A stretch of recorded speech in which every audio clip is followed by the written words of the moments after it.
evening, everyone. Welcome to the Fort Nelson and District Chamber of Commerce All Candidates meeting. I am Kimmy Glinsky, President of the Chamber of Commerce, and I will act as your moderator this evening. I would like to acknowledge that we're here in the Northern Rockies Regional Municipality in Treaty 8 territory, and that Fort Nelson is located in the traditional territory of the Dene and Cree people of Fort Nelson First Nation. We acknowledge all the Indigenous people who have lived, traveled, and gathered on these lands. I would like to thank the candidates for their participation and thank both the Northern Rockies Regional Municipality as well as the BC Northern Real Estate Board for helping to sponsor this event. I have a few rules to go through before we begin. Please turn off or turn your telephones to vibrate, and if you must make or take a call, please go out into the lobby to do so. This forum is being streamed live and recorded. Only the candidates will be on camera. The order of speaking was determined by draw, and I will list that in a few minutes. The mayoral candidates will be followed by the councillor candidates. Closing statements will be made in the reverse order. Each candidate will be allotted 3 minutes to make an opening statement, and candidates are asked not to interrupt other candidates' opening or closing statements. I will have the responsibility of ensuring that written questions are directed to the appropriate candidates. If necessary, questions will be directed to other candidates to ensure balance. Submission forms for written questions are available with Kathleen and Devin by raising your hand, and one of them will bring you the form. I will rule out of order any question deemed inappropriate, offensive, derogatory, or that would seem to attack the integrity of the candidate or bring the Chamber's reputation into disrepute. I will also rule out of order any person who attempts to use the meeting as a platform for expressing a point of view on any issue. This is an opportunity for questions only. Questions from the floor will be taken from 8:15 to 9:15 p.m. They will be limited to one per individual to ensure as wide a participation from the audience as possible. If you have another question, please step away from the microphone and allow others to speak first. If time allows, you may return to the microphone. Candidates will limit their answers to questions to 2 minutes to ensure as wide a discussion as possible. Candidates will be allowed 3 minutes for closing statements. The order in which the candidates will speak: Gary Foster, Rob Fraser, Brenda Enax, Kanina Fulton, Leslie Dickey, Fred McLaughlin, Christy Lear, Lorraine Gerwin, Kyle Andrews, John Roper, and Danny Souls. And just for clarification, both Lorraine Gerwin and Kanina Fulton are zooming in, so they aren't present, but they will be zooming in, and we'll hear them now. We will start with Gary Foster's first. We've actually decided, Gary, sorry, that was another thing. We're just going to sit down. We're not going to come back and forth, and it'll save a lot of time. Sorry about that. All right. 4 years ago, when I first ran for mayor, the economy of the Northern Rockies was suffering its worst economic downturn in history. There were almost 100 foreclosures on the market, and more were coming. Today, there are just 5. And today, the property values are increasing, not decreasing. This council has played its part, first by reducing the net tax requirement each and every year for 4 years running. That's despite inflation and despite COVID. Your municipal government has been more efficient at spending tax dollars. Keeping the money in the pockets of our citizens has been a priority for this council. And second, when we do spend local tax dollars, we put as much as possible back into local businesses. That helps our local economy, and it employs the people who live and work in the Northern Rockies. Our relationship 4 years ago with Fort Nelson First Nations was non-existent. Today, the flag of Fort Nelson First Nations flies at our rec center. On Canada Day, I'm delighted to share the stage with Chief Gale. But much more than that, I'm proud to call Chief Gale my friend. Although the people we represent have very different ancestries and histories, we are one community. We are going into the future together as one community, and we must ensure that it's the best future for all of us. This council undertook to paint a rainbow crosswalk in the front of the rec center. It's a symbol that you're welcome regardless of your sexual orientation. Everyone who wants to contribute to the fabric of our community is welcome here, regardless of their race, their color, their ancestry, religion, or orientation. and these values are fundamental to being a Canadian. From the beginning of my term as your mayor, I've worked to build relationships in the community across the north and throughout the province. When there was a vacancy on the board of Northern Health, I looked for a local candidate for that position, and I reached out to the head of Northern Health and the chair of the board of Northern Health. And today, Councillor Dolan's daughter, Shayna, sits on that board. She brings her experience growing up in Fort Nelson to that board and her expertise in healthcare. Healthcare is among the most critical issues today in our province and in this community. As others talk about these challenges, our council has chosen to take action by implementing a recruitment and retention program designed to attract and retain healthcare workers in the Northern Rockies. Equitable access to healthcare also helps attract industry to our community and puts us on a path to a vibrant economy. We have an appointed seat on the North Central Local Government Association, and I was fortunate enough to be elected by the mayors and councillors across northern British Columbia as elected director, giving us 2 seats on the board. These positions don't guarantee us outcomes, but they give us a voice at the decision-making tables that are important to the people of the Northern Rockies. Gary, I'm sorry, I'm going to have to cut you off. You've used your 3 minutes. Okay. We'll now hear from Rob Fraser, and just so everyone knows, Bev is timing here to the right of me. Go ahead, Rob. Thank you very much, Kim. Thanks to the Chamber of Commerce for hosting tonight's open forum. It's truly a pleasure to return to the hometown of my youth. My name is Rob Fraser, and I have the knowledge, skills, and experience to be your mayor. I don't like to talk about myself, but it is an election after all, so before I get to my priorities, let me address why I'm here. There's widespread support for my campaign, and for that I'm humbled and thankful. I spent my formative years in this community. Some might say it was misspent, and I do remember maybe a trip or 2 to the hot springs in the middle of the afternoon when I probably should have been at school. I grew up in this town. I met my life partner, started our family, created lifelong friendships. I learned the value of a good job and solid work ethic. I watched and learned from some of the best. Doug Bissett, Swede Swain, Earl Chesney, to name a few. They may have had their faults, but they were steadfast in their work ethic. We moved rigs, mined for gold, built, maintained gas plants in Yo-Yo, Sierra, and Helmet. I've stood in ditches with the likes of Eddie MacArthur, the Cobbett Boys, and Bill Muss. Some may remember me at the stud mill at Tacoma, others at the West Coast gas plant. I was not afraid to get involved. When I left here, I had the time, the energy, and the will to make a difference. In 1993, I was elected for the first time. I soon realized that while my job was safety, my passion was for community, and I thrived at both. Being involved in local government has given me some amazing opportunities. I couldn't have done any of it, though, without my family. Colleen's been a rock through it all, and without her support, I wouldn't be standing here today. Or I guess we're sitting here today. So what's that mean? It means that I have the experience, and that experience has brought me to be comfortable in my place. I'm driven to serve my community, whichever community that is. Colleen and I have decided that Fort Nelson is where we will spend our retirement. I care, and I want to serve as your mayor. Priorities. We need to get back to the basics in this economy. We need to expand our view of economic development.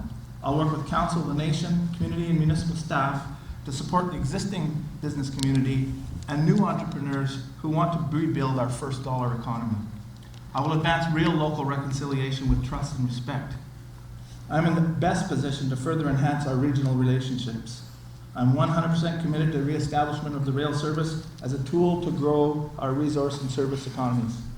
I will work with council, community groups, local organizations, and staff to maintain and enhance the 3 basic requirements for a sustainable and resilient community: public safety, education, and healthcare.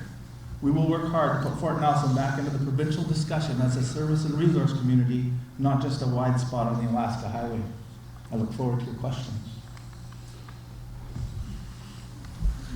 Thank you, Rob. We'll now start with our first councillor candidate, Brenda Enax. For those of you who don't know me, I'm Brenda. I've lived here in the Northern Rockies area for 29 years. 21 of those years have been here in Fort Nelson.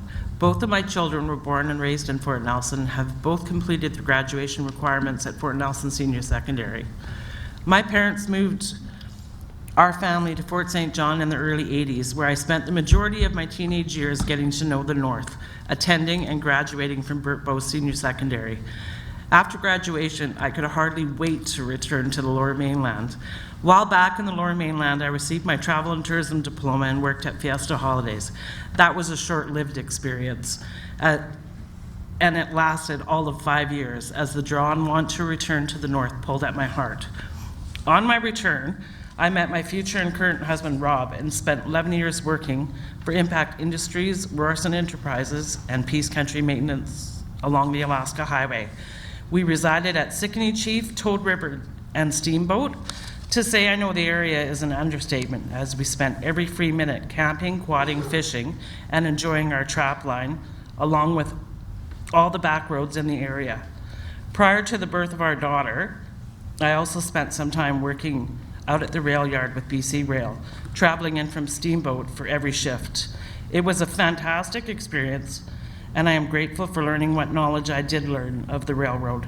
Today, our rail line faces bigger issues than it did back in the day. We certainly need to find funds to upgrade the line and keep it moving. Losing the rail line would greatly impact our community, a community that's already struggling.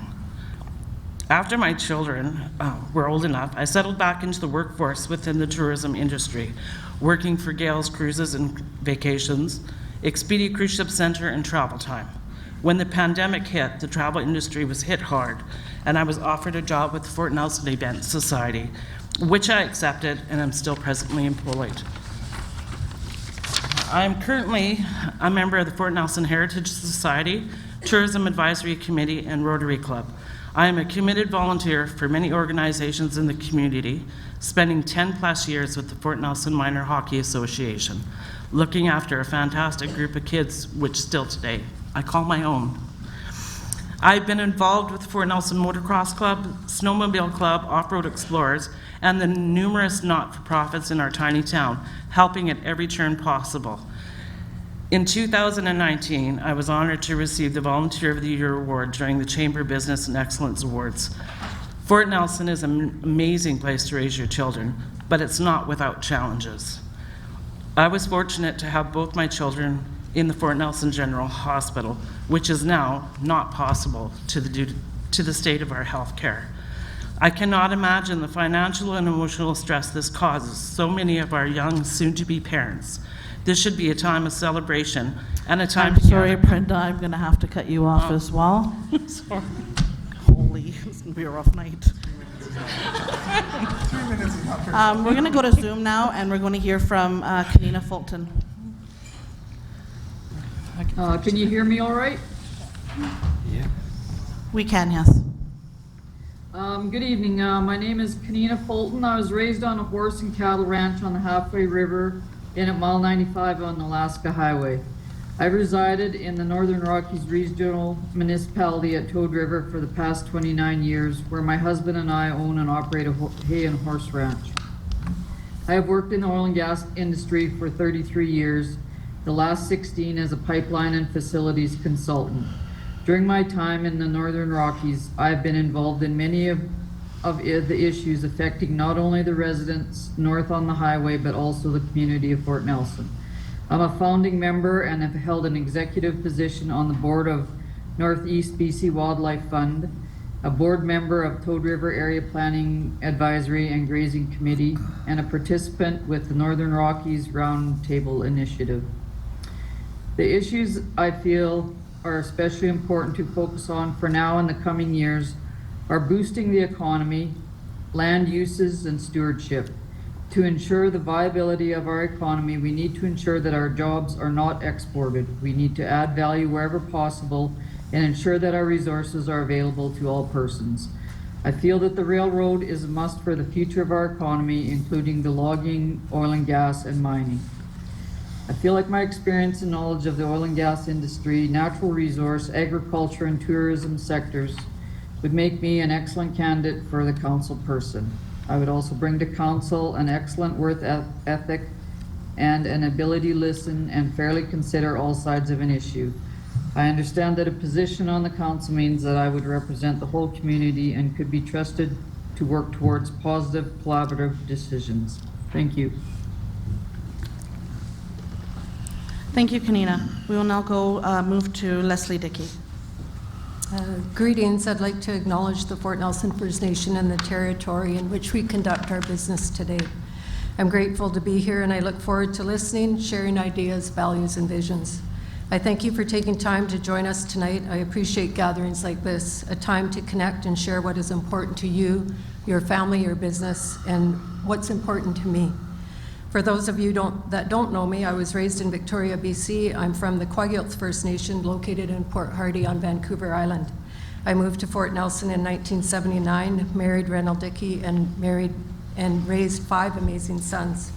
My connection to Fort Nelson runs deep as I have 19 grandchildren, many of who still live here. Tonight, I'd like to acknowledge my fellow candidates who have substantial experience in business and leadership roles. We've raised our families here, ran our businesses, had our babies, sent our children to school, volunteered, sat on many boards, celebrated many successes, and also witnessed many challenges. We have seen industries boom, and unfortunately, we've seen industry bust. Through all of this, we share a commitment to the future, a shared connection to a place we call home. I envision our community as moving forward together to explore opportunities that support the pillars for a resilient region, including the economy, environment, social, governance, and infrastructure. Business and economics, a strong economy, and making Fort Nelson a great place to live starts with an understanding the needs of entrepreneurs and business owners. Both are integral to the growth of our local economy. As a businesswoman with extensive experience in business development, I strongly support partnerships that are aligned with our community vision, opportunity, diversification, and sustainable growth. All across Canada, our health system faces many challenges: accessibility, shortages of doctors, wait times, quality of care, high costs of care. How can we improve this, and how can our community health action plan benefit us as we make decisions together? Aligning what matters with our neighbors and address the drug and alcohol issues, working together with the federal, provincial, and First Nations governments, justice programs, the RCMP, to advocate high-quality services for families and support them in their journey to a healthier, balanced lifestyle. Having a safe community is a priority for me. Tourism we live in a magnificent area, untouched beauty. It is possible to increase economic growth through regional economic strategies that support the future of tourism development. As council, we are responsible for a balanced budget, annual strategic plans, bylaws, policy development, and enforcement, and ensuring staff and services are effective for our community. Maintaining a well-balanced budget, a well-planned program for infrastructure maintenance, new infrastructure, and facility development. The responsibility of an elected official is extensive and requires the commitment of a member to always ensure professional. I'm sorry, Leslie, I'm going to have to cut you off as well. I just feel horrible. No worries. Moving on. We're going to hear from Fred, who's going to be under 2 minutes, right? Or under 3 minutes. Oh, under 2? I Okay, can do cool. under 2. Hi, my name's Fred McLaughlin. And many of you don't know me. I'm running for town council in this upcoming election. I was born in Ontario. I moved to BC when I was 12. My parents moved us to Maple Ridge with my siblings. In 2010, I came up here for work and fell in love with Fort Nelson. I loved it so much that I convinced my wife that this is the place we should call home. In 2010, we moved up with our 2 children, and they started school here, and our oldest graduates this year from grade 12. Since I've been in Fort Nelson, I went and finished my high school diploma at cello at their Adult Education Center. I've also completed some university certificates and some college business courses at Northern Lights College. I'm proud of the fact that I managed to complete these things here in town and out on the First Nations Reserve. And how supportive everyone was. I currently sit on the board of directors at the community dinner as I look after the kitchen. And I volunteer when the Taekwondo Club is up and running. And I have done in the past with the school district with the career day, gone in and done the careers with kids. I've been involved in the transportation sector since 2002 and worked in many different aspects of it. In my career, I've done everything from haul freight to intermodal, low bidding heavy equipment, working in oil and gas, and the civil construction. Currently, I'm the supervisor on the highway, and I travel it every single day, going up and down. And I've noticed we need to get back to our roots here and make town what it used to be. Northern Rockies has so much to offer, from tourism to mining to forestry, farming, and oil and gas. I believe, though, we need a new set of eyes to help develop these industries. We need new creative ideas to get the railway up and hauling full freight trains to and from Fort Nelson Rail Yard. This is one issue that would bring industry back to Fort Nelson and the surrounding areas. As a community, we need to develop more farmland to spur more people into farming and create more food securities here in Fort Nelson. And the potential to provide food for further north. Our forestry sector is the next thing I'd love to see expanded. We'll eventually have a pellet mill here to use waste wood. I'd love to see use from our hardwoods, though. With a ban on plastic coming, I'd love to see made in Fort Nelson on compostable silverware. I'm sorry, I'm going to have to cut you off as well. Well, I tried. We're going to move directly to Christy, please. Is this okay height? Yeah? I'm kind of loud, so I'll go back. Hi, my name is Christy Lear, and for those of you who don't know me, I'm 39 years old. I'm a mother of 2 kids. My daughter is 14, my son's 10. They're both active in this community. My mother and my father live here as well, with my auntie and my uncle, and I have a bunch of cousins left. The rest of my family is left here. They're scattered across British Columbia and Alberta, and some haven't survived to be living this long.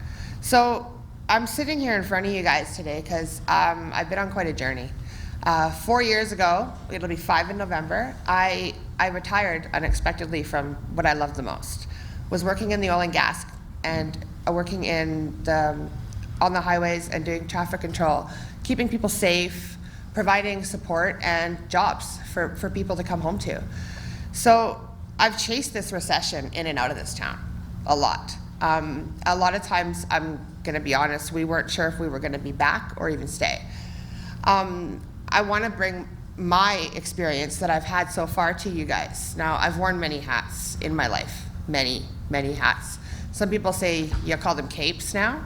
I was listening to somebody speaking and I feel I relate to it, that we put on capes, we call them hats because they're what we're about, they're not who we are, right? So all they do is they're there so that we can put things on them and call it what it is. I've been injured and I've been down to the worst part of my life and living, and I've been back up and brought to be sitting in front of you today.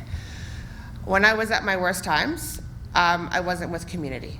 I was out of here and I couldn't stay. When I got better, it's because I was able to come back. And I think my battle with WorkSafe and all the other capes and hats I've worn in my life, I feel I need to do something with what I've learned. And we do deserve a sustainable community, and we deserve to stay and live here and grow our families. I think I know how we can stop these recessions. I think we need to be a team. I've learned team building and leadership is what brought me here. I'm not supposed to be talking, moving my head, or even driving my wheelchair right now with the injury that I sustained. But I didn't take on the fact to listen to doctors and go away from my community and isolate myself and save everybody from what I was going through. Unfortunately, I brought them closer to me, which helped us all grow. So I've learned quite a bit, and I want to end with this one quote I read on Facebook. It was, someone said, "This injury made me stronger." You know, no it didn't. This injury destroyed me. It took everything I had and more. It broke me in many ways than I could think, and it made me feel insecure, alone, and worthless, and it robbed me of my life.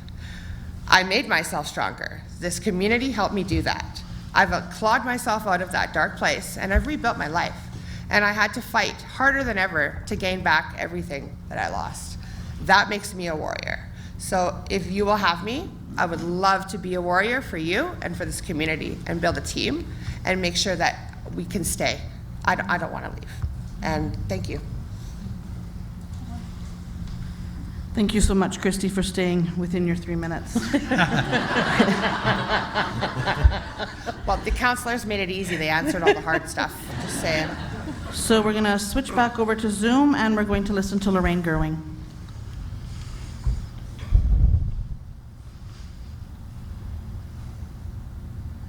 Lorraine, are you there?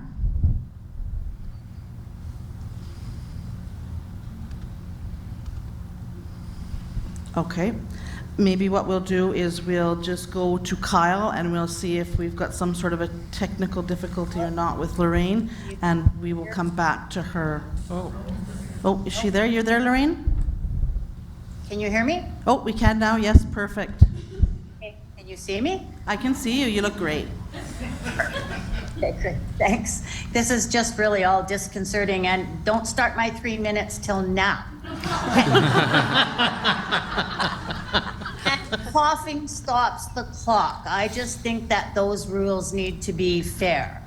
So I'll begin with, I am so very disappointed to not be there in person tonight, but this bug I have is nasty, and trust me, you do not want it. So for those who don't know me, I have lived in Fort Nelson for 32 years, built a beautiful life with my husband, raised our 2 kids, currently enjoying our 3 grandsons, and like the rest of you, have known joy, but also great sorrow. Sorry, when my daughter, son-in-law, and family had to leave this community for 3 months, after the early arrival of the twins, and my husband Greg took ill, this community came to our aid. It wasn't any government agency that supported us through these struggles. It was people like you who were there for us in the most amazing of ways. As we have no extended family here, good friends, neighbors, casual acquaintances, co-workers all came to our assistance. You were with us through it all. You don't get that everywhere, but we have that here. And it's this spirit that drives the work that I do. People tell me that I should take some time here to recap what I have done during this past term, but really, I have no idea how to recap 4 years of hard work in 3 minutes. So, as I do, I created a flyer that highlights some of the activities that I have championed over these past 4 years and my platform thoughts and ideas. Please pick one up in the lobby. As I stand before you asking for a 3rd term, I am proud to say I've worked very hard to represent you to the very best of my abilities. I have logged over 1,500 hours in meetings or on council business. I have conducted myself with integrity, commitment, transparency, and always in a financially responsible manner. Health has been my portfolio for the past number of years, and I have worked to build relationships with community partners, brought innovative ideas to the table, and held the province and health authority to account. We absolutely must continue this work if we hope to realize equitable access to health services. Our environment has also been a focus of my attention. I believe we all want to work, play, and raise our families in a clean and healthy environment. I have worked hard to find common ground and to champion Made in Northern Rockies initiatives, including the formation of the Environmental Advisory Committee. This committee is tasked to investigate ideas and solutions and to advise council on environmental topics of importance in the NRM. I chair this committee made up of dedicated residents. The hugely successful vermicompost project is a Made in Northern Rockies initiative that addresses the need to divert organics from the landfill. I'm trying to go very fast. I'm sorry, Lorraine, your 3 minutes is actually up. I don't think your timer is very good. I will finish when I come back. Thanks. I'm not even going to argue with her. If you've ever argued with her, you know there's just no point. We're going to move right on to Kyle. Hi, guys. I took a while to consideration when putting my name in again. And like I've been doing a lot lately, I was walking, I was hiking, and I thought, you know, I love this place, and I want it to stay amazing and beautiful and as perfect and pristine as it always has been. I want people to thrive here. I want my parents to stay, my family. Sorry, I'm getting emotional. I don't know why. Maybe it's because I love it so much here. And I want to be able to sit at that table and make every decision and be proud of it. And that's what I've done. I sit there and I think it through. I make sure our community's thought for and that it's going to be sustainable and it makes sense for us. If it's not going to make sense for us, our family, our community, why are we doing it? Why are we spending our money, our time?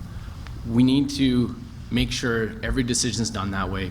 Sitting at that big council table, I've grown to like it actually. It's huge, it's massive, but it's a big family table that everybody can come around and we get to openly discuss the issues of the day, the month, the year.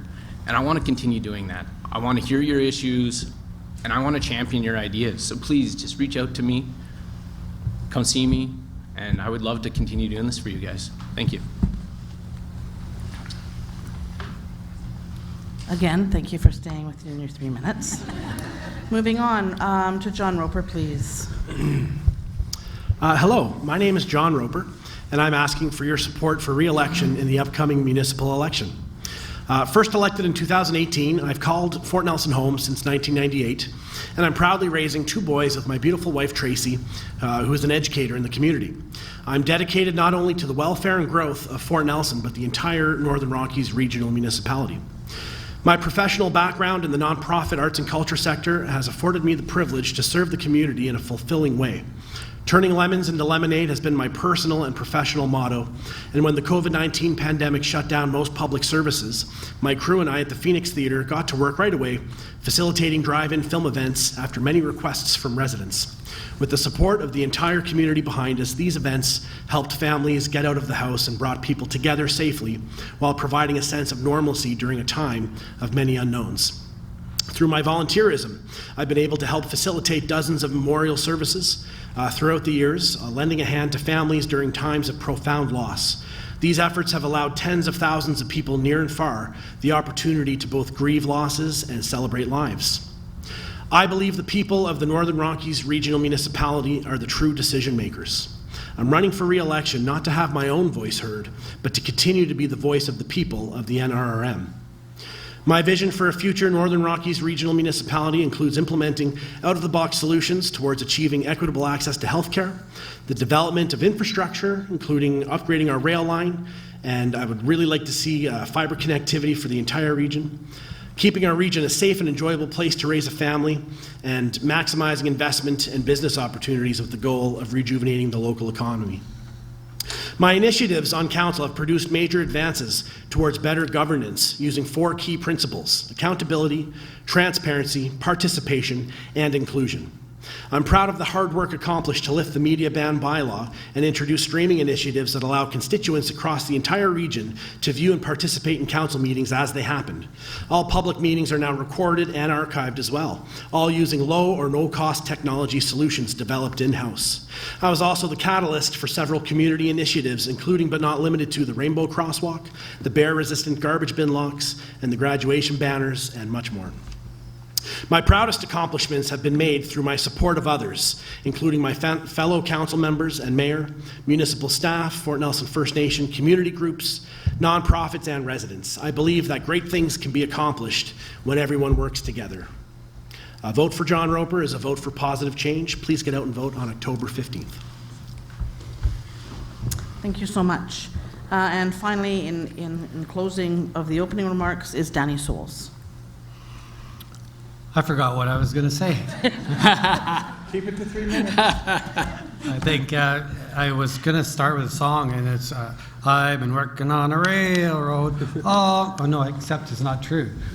As councillors, we certainly have, but I never did work on the railroad. Our history, my history here in Fort Nelson is getting so long I can hardly remember when it began. 1979, and we've raised our family here, our families. Many of our children were born here. I think 10 of them were born here and a couple elsewhere. And I find it kind of strange that it's so complicated, but it's complicated these days. And working toward fixing those kind of complications with creative ideas is a very good idea. So as to what I am very interested in, there's a few things I like and one I'll mention that I don't like in life. I like putting my money where my mouth is. I like actually taking action and doing what I can. I've been very active in the developing of the agricultural world around here. You can, if you want more detail on that, visit me at the farmers market.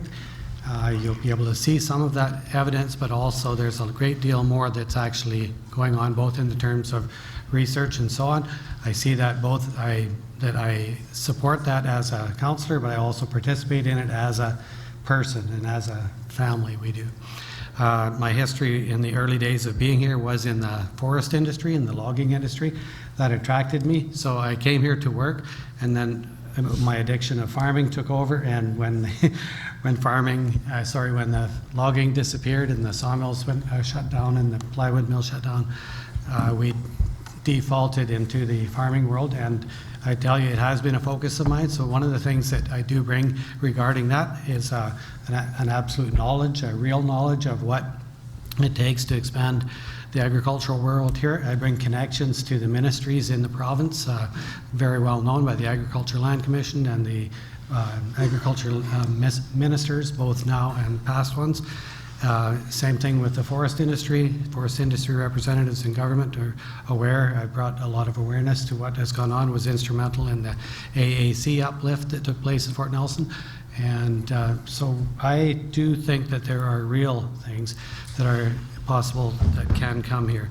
One of the things that, and that's current and front and center, I'm really glad that as a community overall, our communities of Fort Nelson First Nation and NRRM are now the managers, owners of the largest community forest in the province of BC.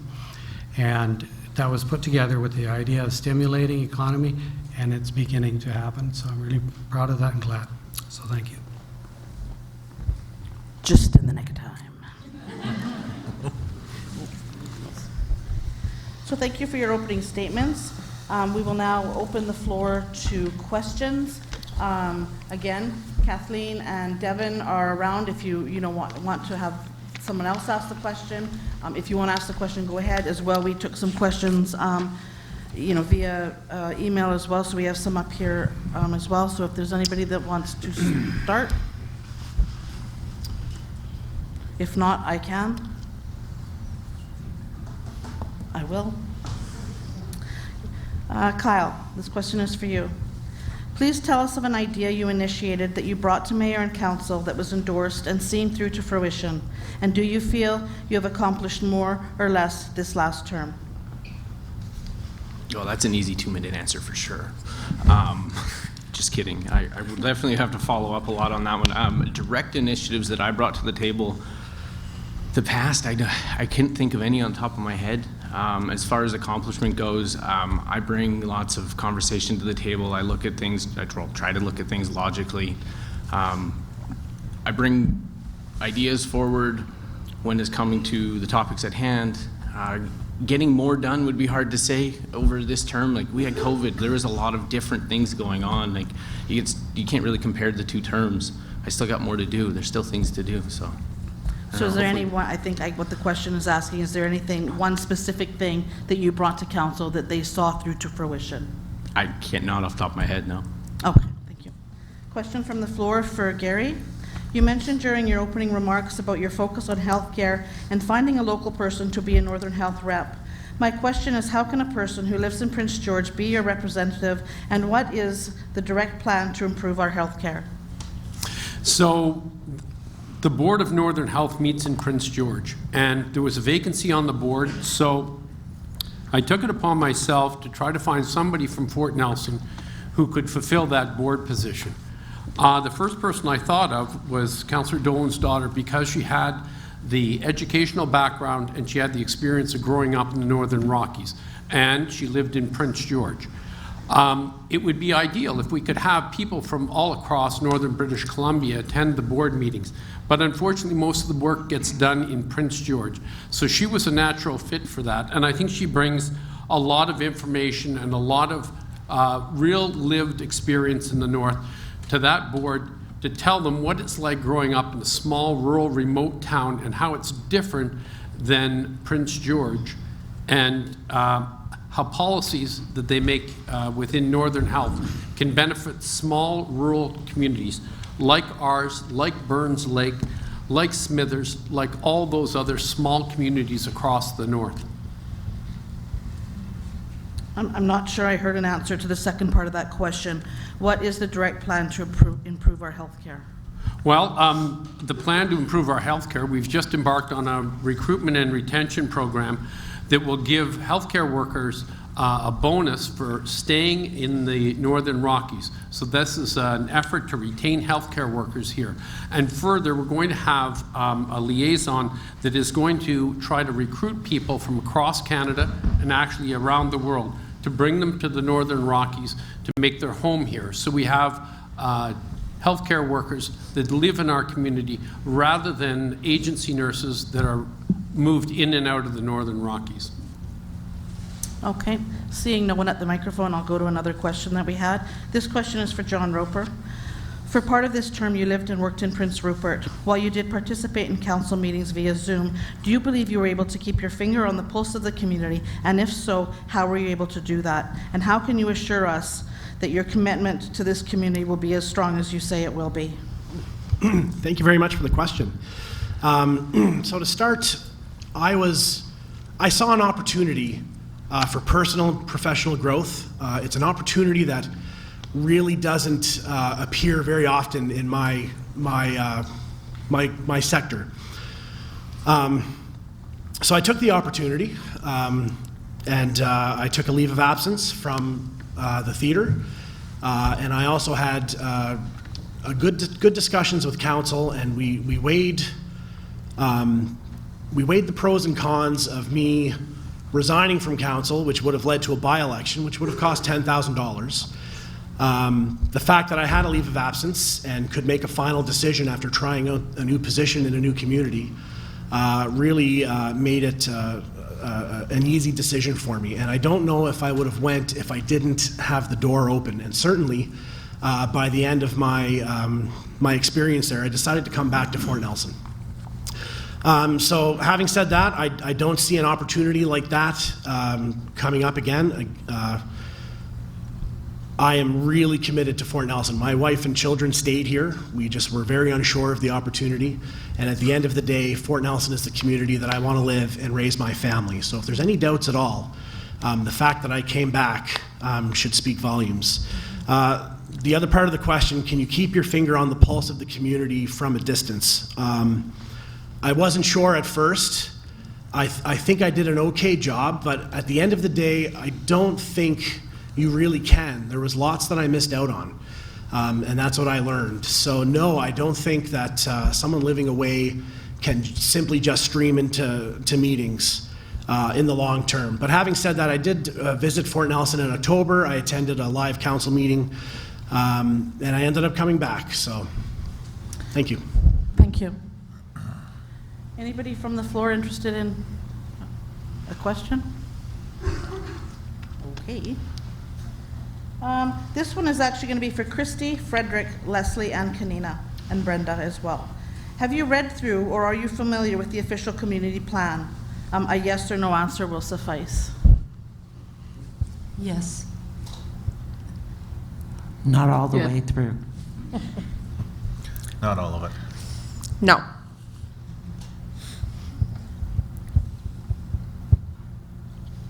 Did I get everybody? Did everybody answer that? I think so. Kanina. Sorry, Kanina. Yes, I have read part of it, yes. Okay, thank you. All right, okay. This question is for Lorraine. Lorraine, what are some of the most important services that our local government delivers to our citizens, and how do you see your role in continuing to provide these services over the long term in a safe and sustainable fashion? Wow, that's a pretty huge question, thank you. So the Local Government Act indicates that local government is responsible for roads, water, and sewer. So I hope we can all agree that the NRM does an amazing job at all three of those. Over my 8 years as a regional councillor, the role for local government has expanded. For example, taking care of our waste in a different way, so the vermicomposting project. Healthcare, this and previous council, and I think the one before that, I don't know, I wasn't on that one, has dedicated a huge amount of resources, both staff time, both council time, and monetarily in trying to figure out a way to improve our healthcare situation. So I think, you know, roads, water, and sewers, we're nothing without that, but in today's world, it's so much more. We've got to be on the provincial government all of the time. Like our kids, there's, I believe it's 46 kids that are waiting for assessment testing, and that can't even be done in Fort Nelson, that it has to go to Prince George or beyond. Like those are provincial responsibilities that are not being met, but there are kids. So that's one example of work that, you know, has to be done. We have to figure out a way to get that done. We have to figure out a way to continue to hold the health authority and the province to account for our health care. And then, not even to mention the lack of post-secondary training in our community. I was really heartened to hear Fred indicate how he was able to get his some post-secondary. I'm sorry, Lorraine, I'm going to have to cut you off. I know that was quite a long question. Okay. Well, and okay. Question from the floor is for Rob. What experience do you bring in regards to healthcare, and what are your ideas to improve healthcare? Healthcare, that's a beast unto itself, there's no doubt about it. As part of a resilient community, you need three things: public safety, education, and health. Doesn't matter where I've been in the province over the past 4 years, healthcare is something that is the forefront of people's mind. I hear it from patients, I hear it from people within the system. We've experienced it in Taylor. The healthcare system is starting, well, it's been failing us for quite some time. I think it's been failing us since for 20 years, since they centralized health into the large health authorities that they have. Communities are asking to be involved, no, they're screaming to be involved. We know very little about what's happening inside the system. When you try to get a hold of them, it's very difficult to get a hold of them. And so that needs to change. I think you're starting to see a change, a sea change in municipalities across the province that are trying to get together to put pressure and bring to account the health authorities in the province. The workers inside the system are telling us a different story than the management in the system. So really, we need to be working with the province, with the minister, with the health authorities to bring more transparency to the system and to allow communities to be involved in the system more. I certainly would look forward to sitting with the health authority, or even looking at decentralizing some of the health authority into smaller groups. Northern Health is 67% of this province. It has 3 operational areas, the central, the northwest, and the northeast. That should be split, and communities should have more say. And I certainly would be involved in trying to do that. Thank you. Just if you're filling out these forms and giving them to Kathleen or Devin, could you just reread them and make sure that they make sense when they come up here, so that I do get the question asked properly? This question is for as many that want to answer it. Many of you have touched on keeping Fort Nelson a safe community to raise families in. However, many of us residents do not feel safe.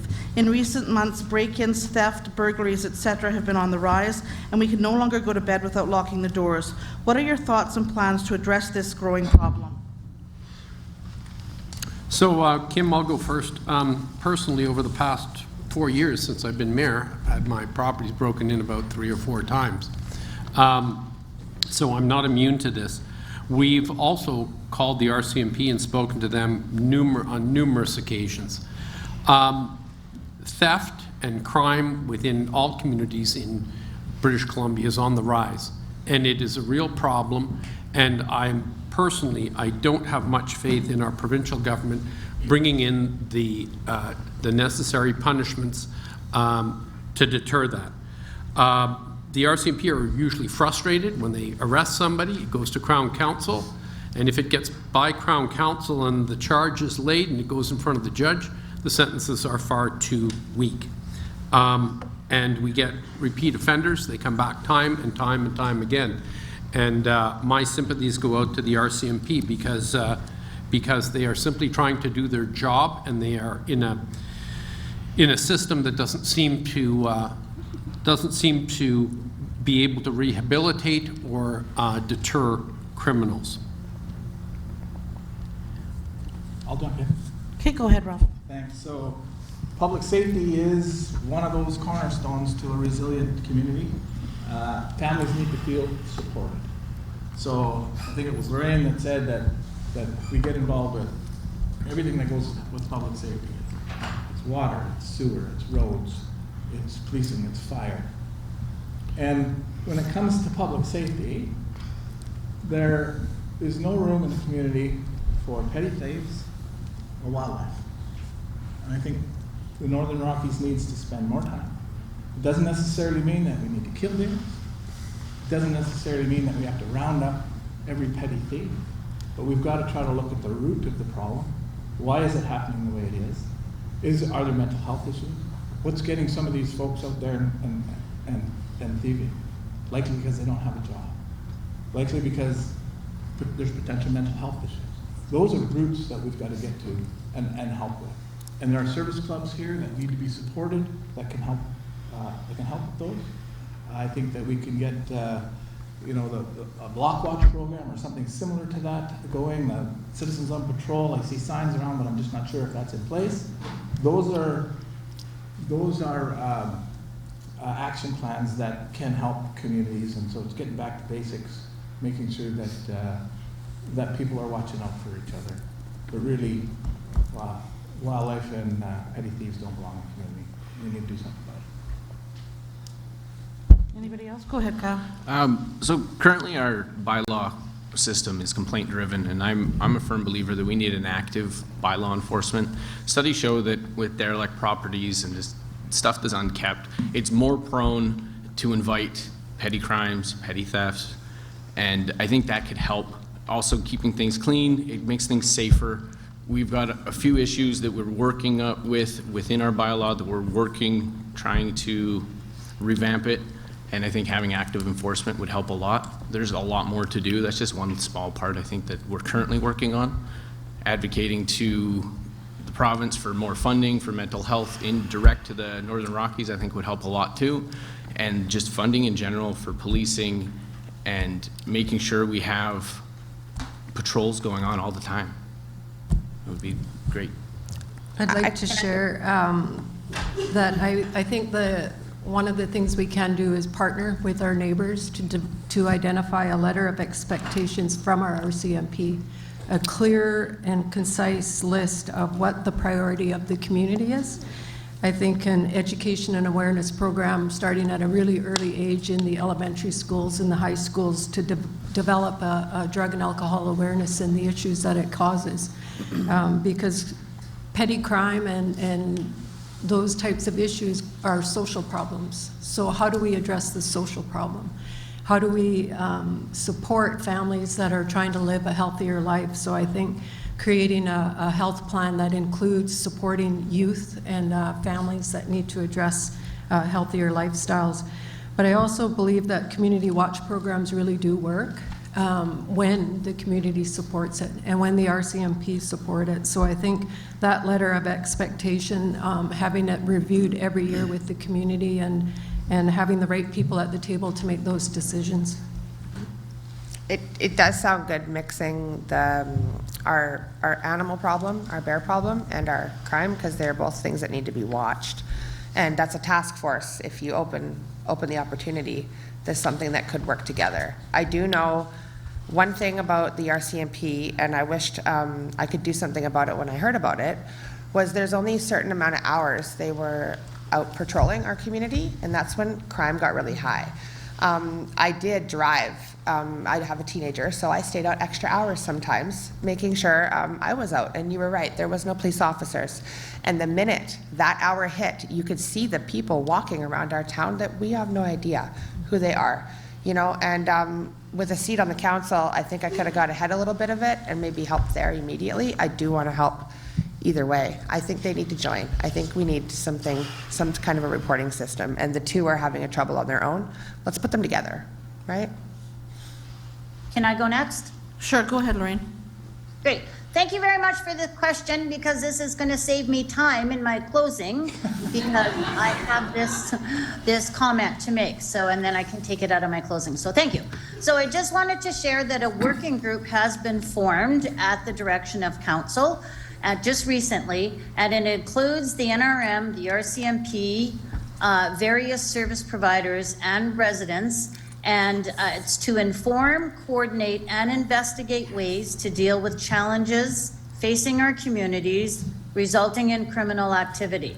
So I really think that this working group should continue to be supported by the NRM, and hopefully a report comes back to council and the community as a whole as to where the future of this committee can go.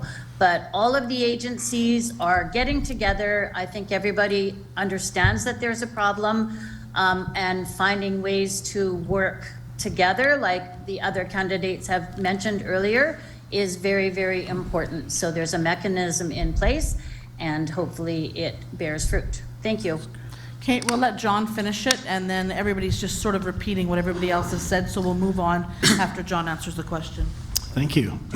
I don't think there's any one answer that's going to solve this problem, but I have been inspired by several community members. We've all seen the Ring video cameras and the surveillance footage of city furniture being robbed and A&W being robbed.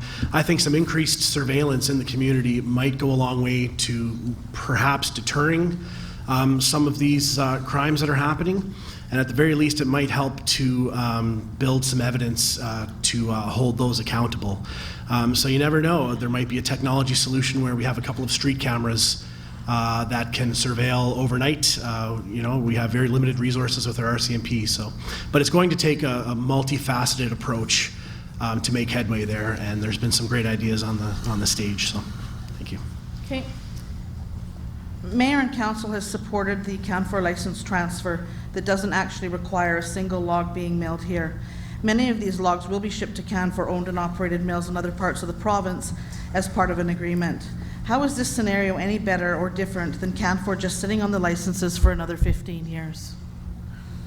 That will go to, it doesn't really say, we'll go with Gary, Danny, and then whoever else wants to answer it. So Peak Renewables negotiated an agreement with CAN4 to transfer the license of the CAN4's timber in this area to Peak Renewables. And Peak has made a commitment. They're going to do everything they can to start a plant in Fort Nelson, a pellet plant. The way they're going to pay for that tenure that they're getting from CAN4 is by sending some logs to CAN4. And that will be until that tenure is paid off. Mr. Brian Fair has stated that he will not see one log leave Fort Nelson outside of that agreement. He wants to see that spruce manufactured here. Mr. Fair has done a lot of projects across the province, and I believe what Mr. Fair says. I believe he's got the best interest of this community at heart, and he has worked long and hard with this provincial government under extremely difficult circumstances to try to get that pellet plant up and running in the Northern Rockies. So although it's unfortunate that some spruce will have to leave the community for a short period of time, I think in the long run we are better off having a local company own that tenure than CAN4. Okay, and Danny? Yeah, whoever posed that question has a lot more inside information than I do as to what kind of an agreement was made between Peak and CAN4. However, just a reminder that the conifer in this area The license that Peak actually picked up was transferred to them from Canfor. You notice that it's not being logged at all, and nor is there any plans to log it at all. Peak have committed to not logging any of it until there is a pellet mill or another mill here that is in place. So I don't see that there's wood lining up to leave the community in any hurry. They're contingent upon each other. Without the rail, it really is no difference. But our best way forward to get investment on that rail was to have an anchor tenant, so we were told. We have an anchor tenant, now we still don't have the investment. So our best foot forward was to have a commitment from a company, and that happened to be Peak. We supported the transfer over in hopes we could have the rail go, and now we're hoping for money on the rail. But without that rail, there really is no difference on who holds the tenure. Thank you. Go ahead, John. Thank you. It's interesting, in our previous community plan, official community plan, previous council had in there no raw log exports. And we actually took that out this previous term. The reason for that is because, I mean, we've met with several proponents that were interested in restarting the forest industry, and all of them in their business plan had some export of logs, production in town with some export. And so we saw that as the trade-off. As long as we are getting jobs, as long as we have production, as long as we are adding value to our fiber, it was acceptable to have some raw logs exported. So that is the plan, is to have jobs and production in town for Fort Nelson. What we don't want to see is a company that comes in here just to ship raw logs. That is the last thing we want to see, and that is not the intention at all. So that is why the culture has changed somewhat. We don't have the sign down by Ed's, talking about raw log exports not leaving. There's going to be some, but there's also going to be jobs, and that is the way it's going to be. Okay. So just, we're getting a lot of questions here. Some of them are very, very similar.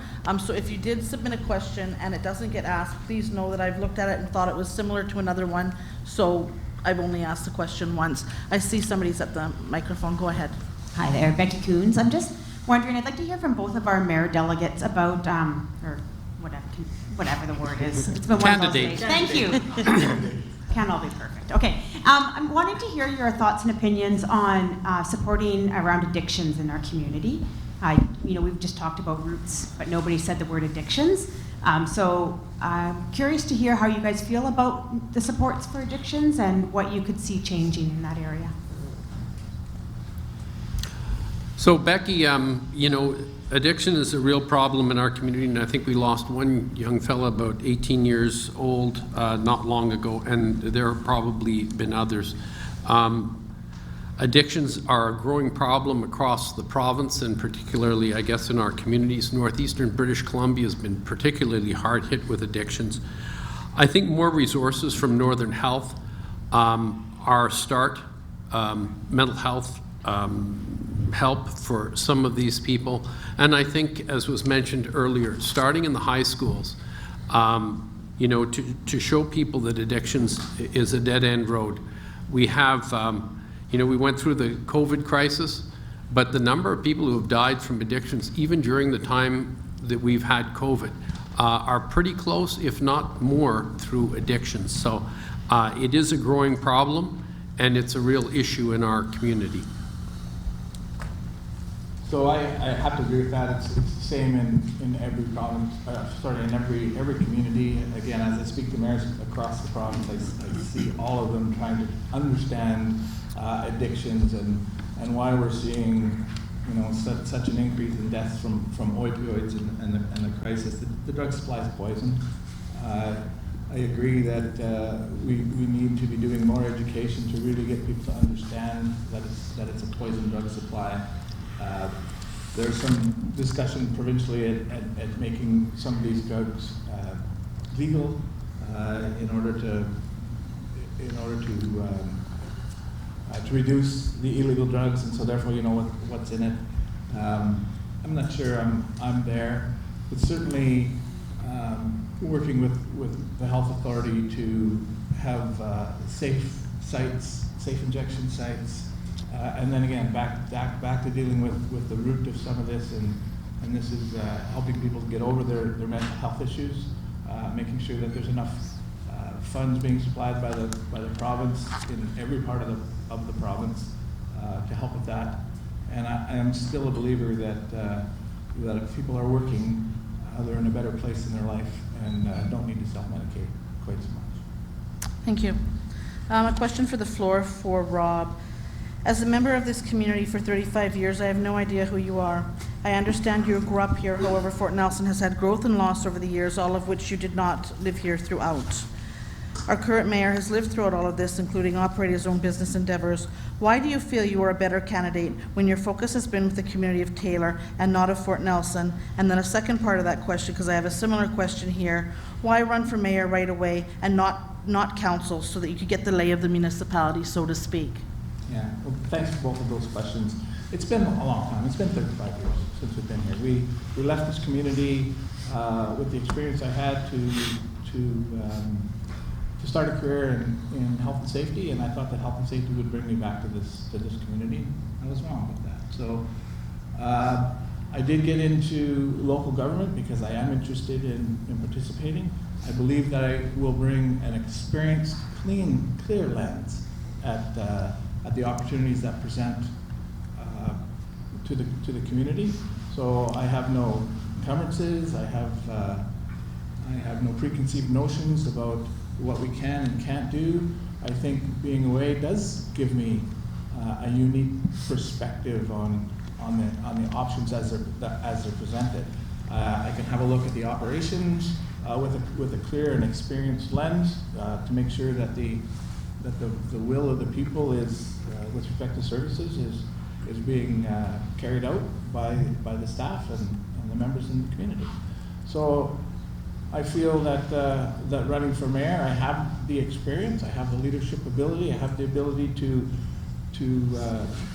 train and facilitate and help the council and create a team, work that team together with the staff of the municipality.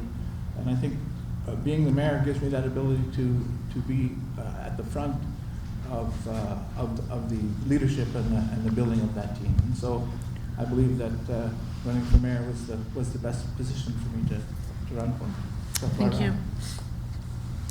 This question is from the floor. Sorry, we'll actually go to the microphone first. I've been mulling over how to word this one.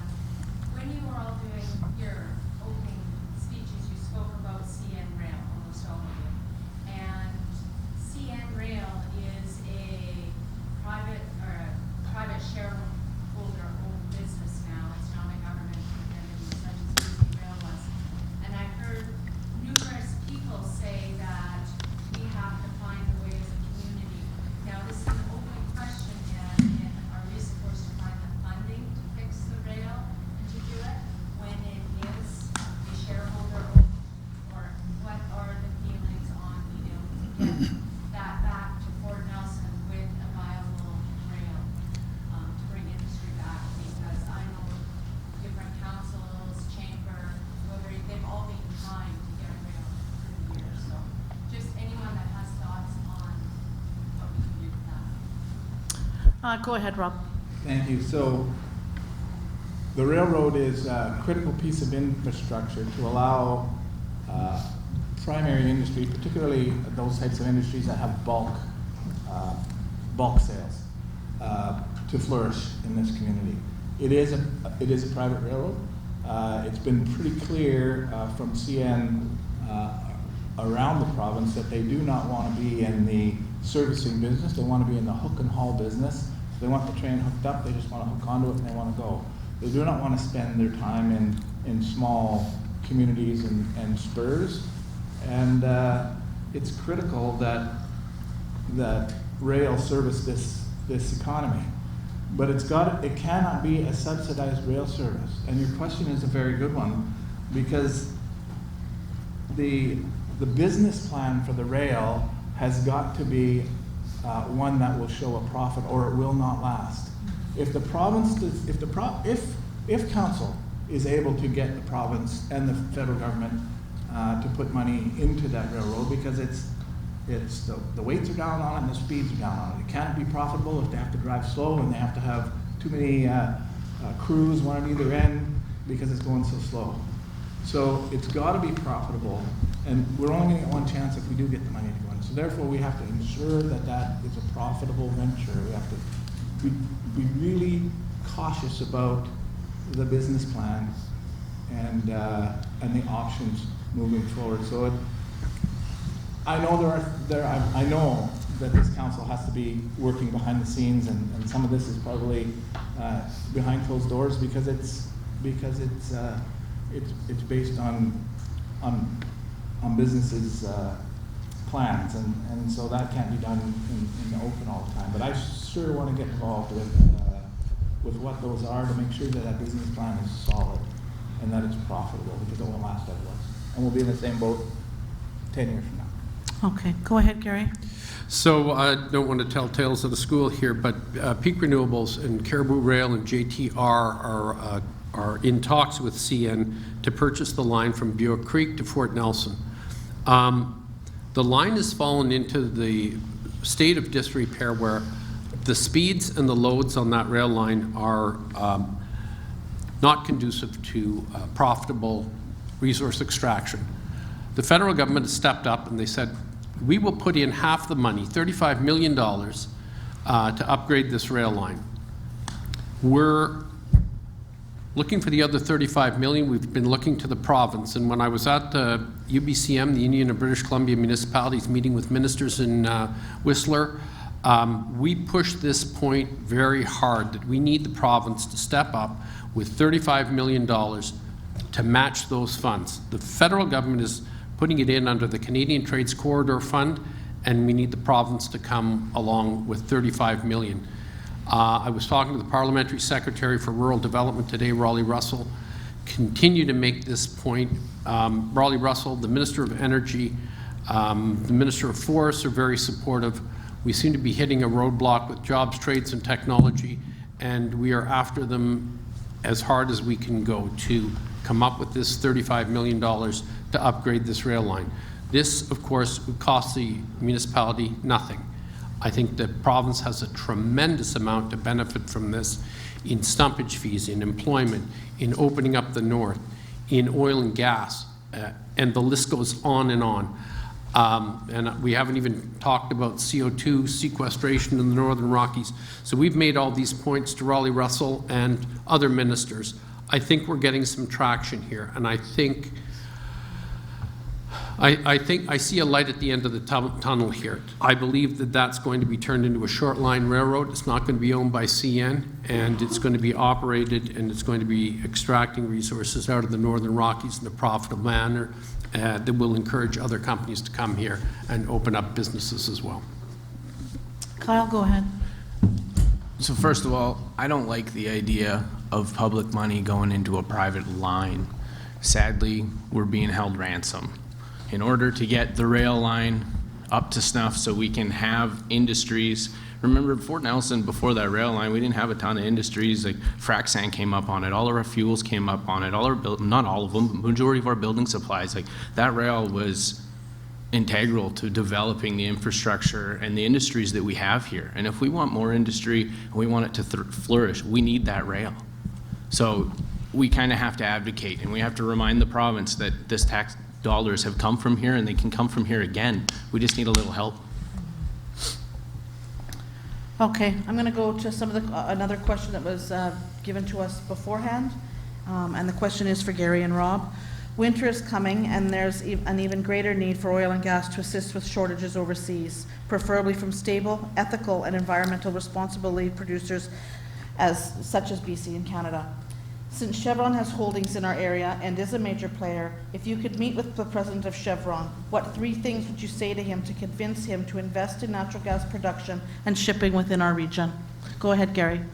So natural gas production, of course, is critical to the Northern Rockies, and it's very important that we get our oil and gas industry thriving.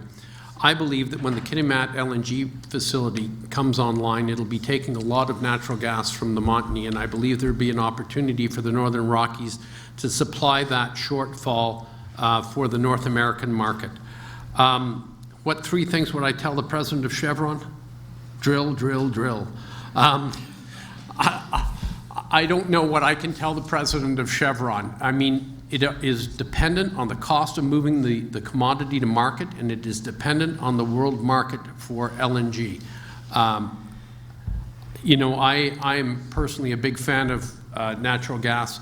I think if the more natural gas we sell overseas, the less coal there is. Putting CO2 into our environment will cut the CO2 emissions by half by using LNG instead of using coal. So I guess that's my take on natural gas. Thank you. Go ahead, Rob. Thank you. So I also agree that that the world situation right now is they're going to be coming for our gas. The province is going to be coming for our gas.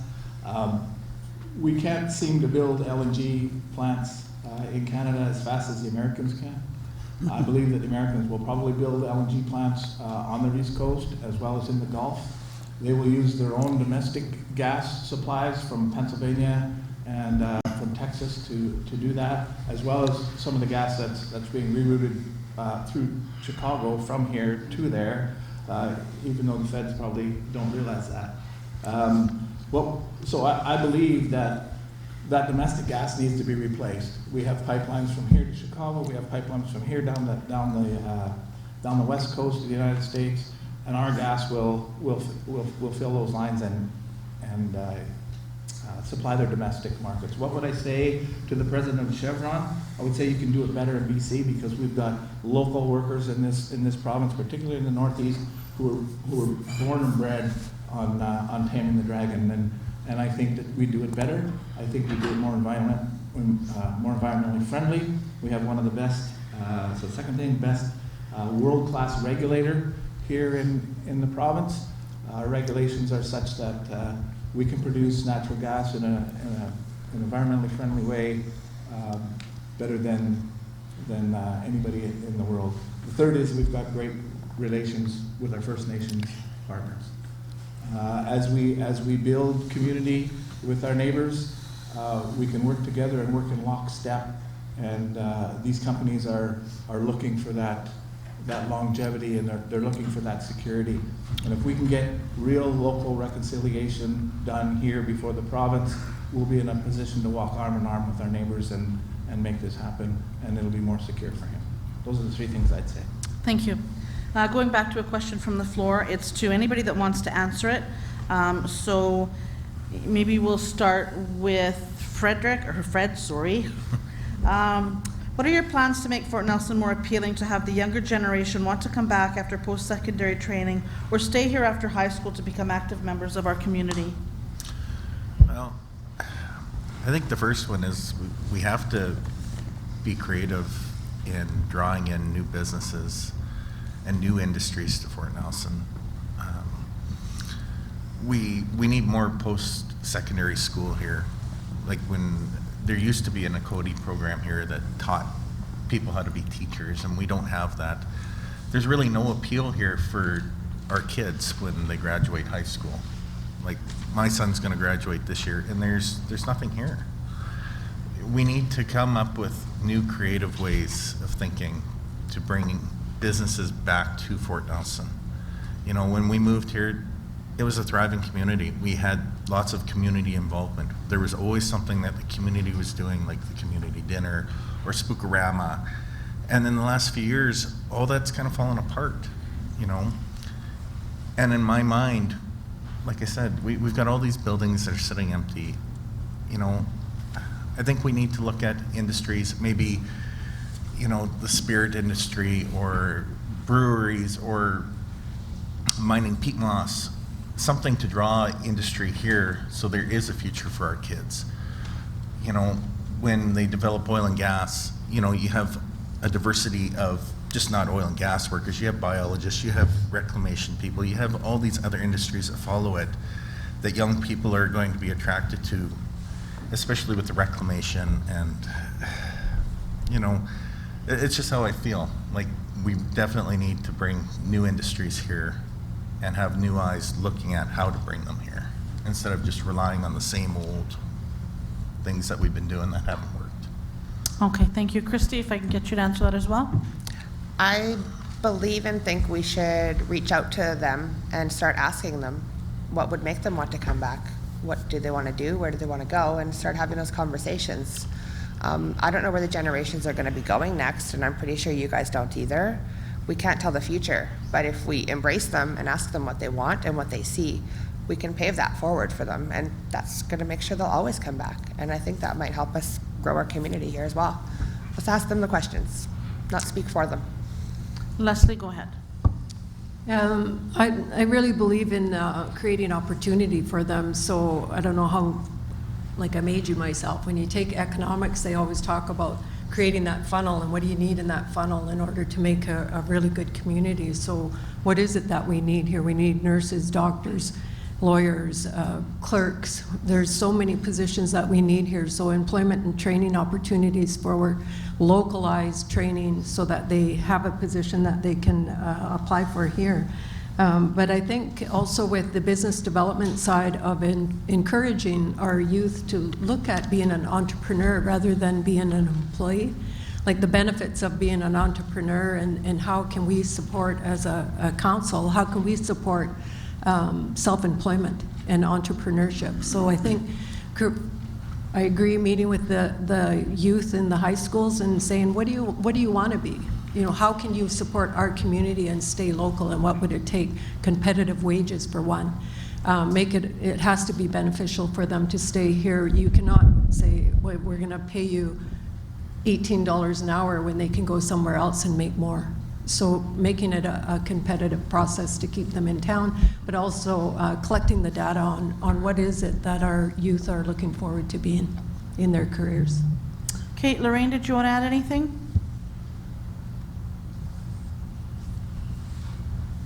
Sorry, it takes me a minute to unmute.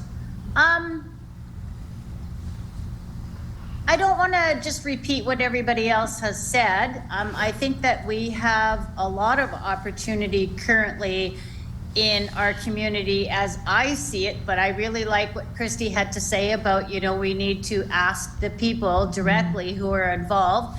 Our rec department and our recreational opportunities throughout the Northern Rockies is absolutely second to none. So I guess just to make sure that they are actually delivering a product that our youth would like to see happen.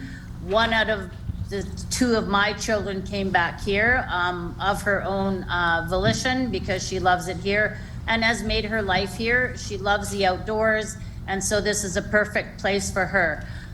So just ensuring that we make the most of the opportunities that we have, our rec department, Parker Lake, Andy Bailey, that just creating habitat in there that is welcoming to everybody, I think would go a long way to improve our opportunities in the NRM. Thanks. Okay, I'm just going to move on because we're getting quite a pile here, and I see there's somebody else at the microphone. Go ahead. Okay, so every one of you in your opening, or maybe not everyone, but most of you in your opening statement mentioned on getting new business, also talked about natural resources, and there's one that's been missed, and I'm curious as to the people that are part of the current councillors that are here and the ones that are wanting to go, as well as the mayors. Geothermal has been started here. The resource that we have here in our regional district is far more than the Site C Dam for energy. What are we going to do about that? It's clean, it's green. There should be nothing that our governments can back away from us to get that going. Go ahead, John. I saw your hand first. Yeah, geothermal is going to be huge for our region, and I think that we should pursue it aggressively. And there's lots of things you can do with geothermal. You can produce hydrogen with geothermal. It's just electricity and water, and you could be exporting hydrogen from that plant. You don't even have to provide electricity to homes. You can do a lot with it. So what are we going to do? We're going to advocate for it, and we are going to make sure that we explore that opportunity to the fullest extent. Gary, go ahead. So the geothermal, for those of you who don't know, is a First Nations project. I believe it's funded by First Nations Major Projects Coalition to the tune of about $90 million by the time it gets developed. In talking with Barclay Group, the company that's doing the consulting, they said, you know, first of all, when we talk about geothermal, if you think that we are going to be producing electricity cheaper than you can produce it with natural gas, you're wrong. The cost of producing geothermal electricity is still above the cost of natural gas. Doesn't mean that this is a bad idea, but as we transition away from fossil fuels and we transition to clean energy, geothermal is going to be a very important part, and it is something that we have this natural resource, and it can be used to generate electricity and create jobs in the Northern Rockies. But it is not something that a private company is likely to come along and do on their own. They're going to need government help to do this, to generate electricity from this. And you know, we've encouraged Minister Ralston and the carbon credits that his department has to offset some of the costs of doing these projects. And I'm confident that in the future we'll see more and more geothermal projects throughout the Northern Rockies, and they'll provide good jobs, just like oil and gas industry, using power engineers and other talents and techniques in our community. Go ahead, Ron. If I can, quickly, because lots has been said already. It's part of the energy mix. The energy mix is important, as Gary has said, to make sure that as we move away from fossil fuels, there's another way to do it. So whether you're using it for electricity or whether you're heating greenhouses with it, it's a first dollar industry. So it provides, even if there's only a few jobs at it, we need to make sure that we're going at it, because it's providing first dollars into our economy. And whether you're concentrating on one business that has 150 jobs, or whether you're looking after 15 businesses that have 10 jobs, it's still 150 jobs. And this is how that can fit into the bigger picture and get some first dollars coming into our economy, so that the rest of the businesses can spin it round and round. Can I speak? Go ahead, Leslie. I'd just like to share that when I did a project with a company talking about Queen Charlotte's, and they're one of the biggest producers of carbon. So one of the projects they did was they had a mill where all the lumber was being burned there, and they took that energy from the burn and started their own greenhouse. So I think the byproduct of the geothermal plant, there's opportunity and business growth and employment in that also, and also with food security. You know, when you think about where do we get our vegetables from, why not grow them in, you know, there was a big warehouse where they did hydro planting, so you could grow a head of lettuce in 3 weeks. So why not do that here? Like, start creating that plan of, let's not buy all of our vegetables from Overweighty that buys them from the States. Let's buy them here and distribute them here. You know, when you think about how many people we have here and how much produce we could produce here with a really good source of heat to heat the greenhouse. Anybody else? Yeah, I do. Go ahead, Christy. I want to just speak that I think all of these resources are great, and they're great to look at, and they're great when they promise jobs. That something new is always wonderful. But I learned a lot through what the repercussions from putting all of our eggs in the LNG basket were. We're finally seeing it now. How many years later? 8 or 9? So I want to be very careful with these new relationships. They're all very great, but in my opinion, I think that we need to make those contracts and form those teams with accountability. They can't just come and leave anymore. I think that these are very important things to look at, and as good as we are at doing it, the next town is people are going to do it better. It's been the history, and we need to break that pattern. Sustainability is something concrete. I'm not saying LNG is the only way. They're all great, but we have the driest gas. It's going to be fast and it's going to be good. And I do think we need to stick with that plan. It's the closest one we've got, and it's as far as we've been. I would put my foot forward for that. So I'm not sure, Danny, did I see your hand up? Yeah, briefly, because I really just when we start talking about the geothermal residual heat and the agricultural thing and food security, those are things that are close to my heart. I really enjoy working on those issues. I find that our own experience in the farming world, our own personal experience in it, gives us insight into this. There are very many opportunities. There's more potential here for agriculture than most of the other places that we are, that I have friends and family in the Peace Country and other parts of the province, and I find it's fascinating the crops that we can grow, the methods we can use to grow those crops, the long days of sunshine that actually work in our benefit. So you start looking and tying the natural side of what we have with things like geothermal, and you get the best of both worlds. Just a reminder that too, that I used to think that we lived at the end of the earth, and that you could, not at the end, but you could see it from here. And I used to think that food couldn't be grown in an area like this and actually marketed to a larger market. And then you start realizing, go in a grocery store and actually look where everything comes from. And if it comes this way, you can buy products from Chile and from Argentina in our stores here. So if it comes this way, can it not go the other way? So just a reminder, there's some very simple logistics that actually fit in this, just to verify these things.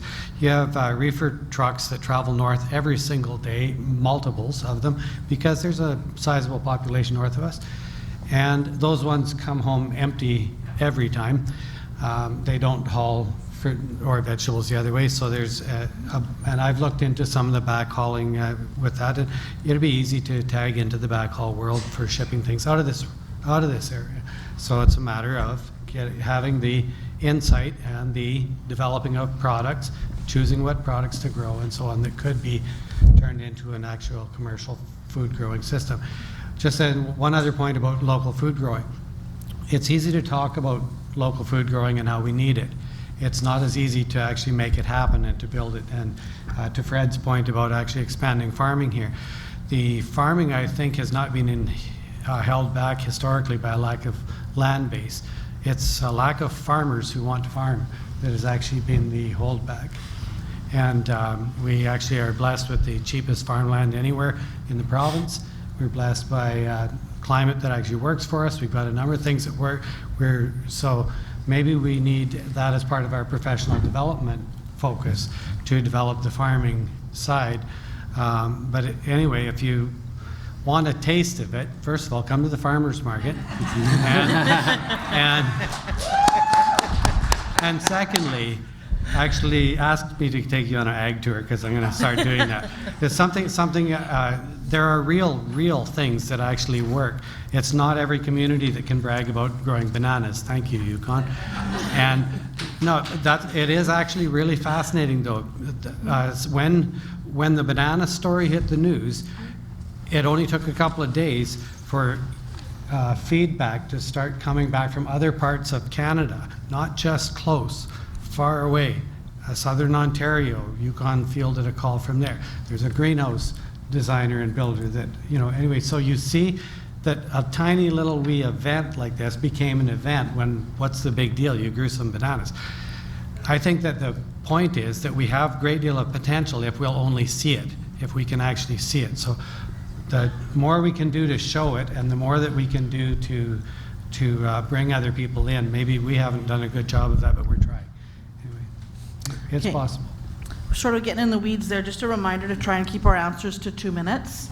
That would be You're fabulous. welcome. And I'm just wondering, it's hard with Zoom. Kanina, is there anything you wanted to add to that? I agree with what Danny said. I think we can really expand on our agriculture, both in Fort Nelson and in Toad River. We don't have quite the same type of weather as Fort Nelson, but we can certainly grow things up here as well. And I'm definitely open to anything agriculture. Thank you. Okay. Brenda, question for you. The cost to deliver services and maintain infrastructure to the residents is increasing. A shortfall in funding will put our communities at risk in the future.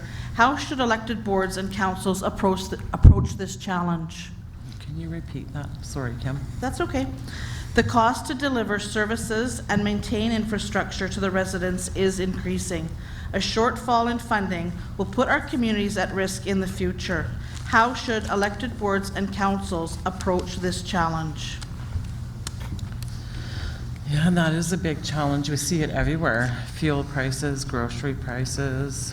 Our rent is cheap, cheaper than, different areas. That's something definitely that we all have to put our heads together and come up with solutions to rectify the situation. Okay. One that came in off the floor, it is for both mayoral candidates. Northwest Tel service to Fort Nelson leaves something to be desired. What can be done to improve service, especially to those customers outside of Fort Nelson? Right? I've been here like a couple of months and I'm mad already. It's okay. Yeah. That is real. Back in the day, Northwest Tel was the provider. We were, we had operators here. I mean, that's aging myself, but we had a very, very good service. They have a monopoly here, and we've got to do what we can to get out of that monopoly. There are new technologies coming, and are we able to explore what those can do for us? But I think nothing short of another trunk line into the area is necessary for us to move that forward. They have a monopoly, and just a little bit I've been interacting with them, I just don't like it. Okay, go ahead, Gary. Feelings mutual. Well, we've heard that long and loud from most of the citizens here, and I have great faith in Elon Musk's Starlink to provide a little competition for Northwest Tel. As many of you may know, Northwest Tel does have a monopoly here, and their rates are set by the federal government. There are challenges, of course, of the distance and the small populations here. So these are the things that have to be overcome. Citizen Services Minister Lisa Bear came to our community and listened to us. She's been here twice, and we have a very good relationship with Lisa Bear. They have the communications funding that can put a fiber optic line to Fort Nelson in conjunction with business.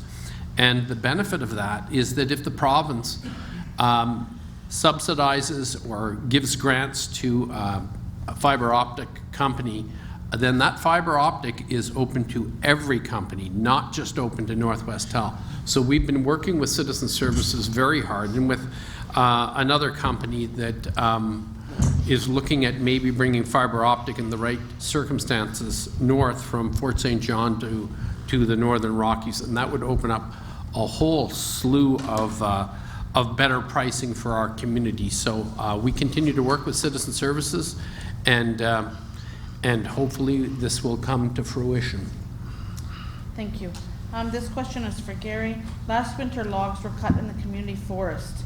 Can you tell us why these logs were shipped out and not cut at the sawmill in the community?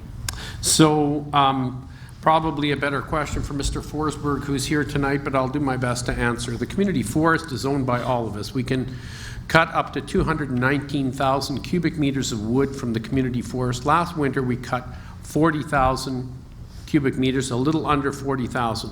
If you were a local producer here or you were manufacturing wood here, you could buy that wood at a considerable discount to what the wood was sold for.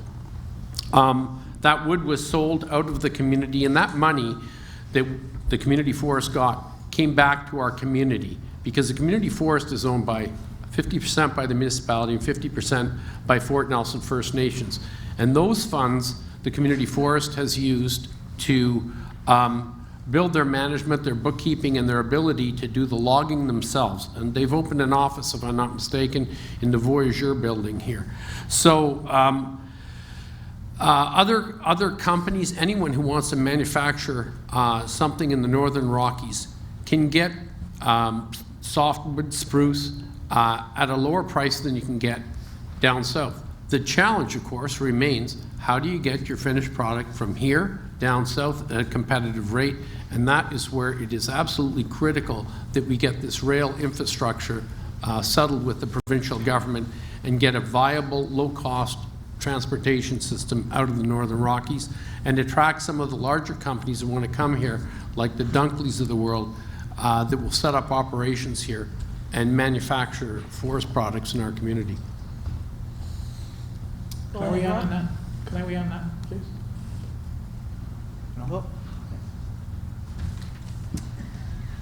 Actually, I lied. That question was just for Gary. Your name wasn't on it, but we'll move on. Sorry. You got the short end of the stick. Guess they didn't want to hear from you, Rob. I don't know. Just trying to save time. How important, I'm going to give this question to all of the non-incumbents, so anybody new to the scene. How important is it to build relations between this council and those of our Indigenous neighbours, and why? And we'll start with Brenda. I think it's extremely important. We're all part of the community. FNFN is across the river. We spent the day down at Prophet River at the Health and Wellness today. It was an incredibly great day. Everybody needs to come together, work together. That's how problems are solved. Networking, sharing information and ideas. A lot of good things can come out of that. So I think it's extremely important that we all work hand in hand. Leslie? How much time do we have? You have 2 minutes. I just finished working with Reconciliation Canada, so reconciliation is really high in my priority, and understanding the history of Canada and the partnerships that can be created between municipalities, First Nations, government, industry. Those partnerships are key in creating really positive outcomes with supporting everybody's needs. I really believe in collaboration, whether it's with the Indigenous groups or whether it's with another partner. Collaboration is key in order to see environments improve, economies improve, training opportunities improve. Like, those partnerships are really key. So I have a real strong support of reconciliation and working with our Indigenous neighbors, whether they're Fort Nelson First Nation, Fort Liard, Prophet River, the Cascadene.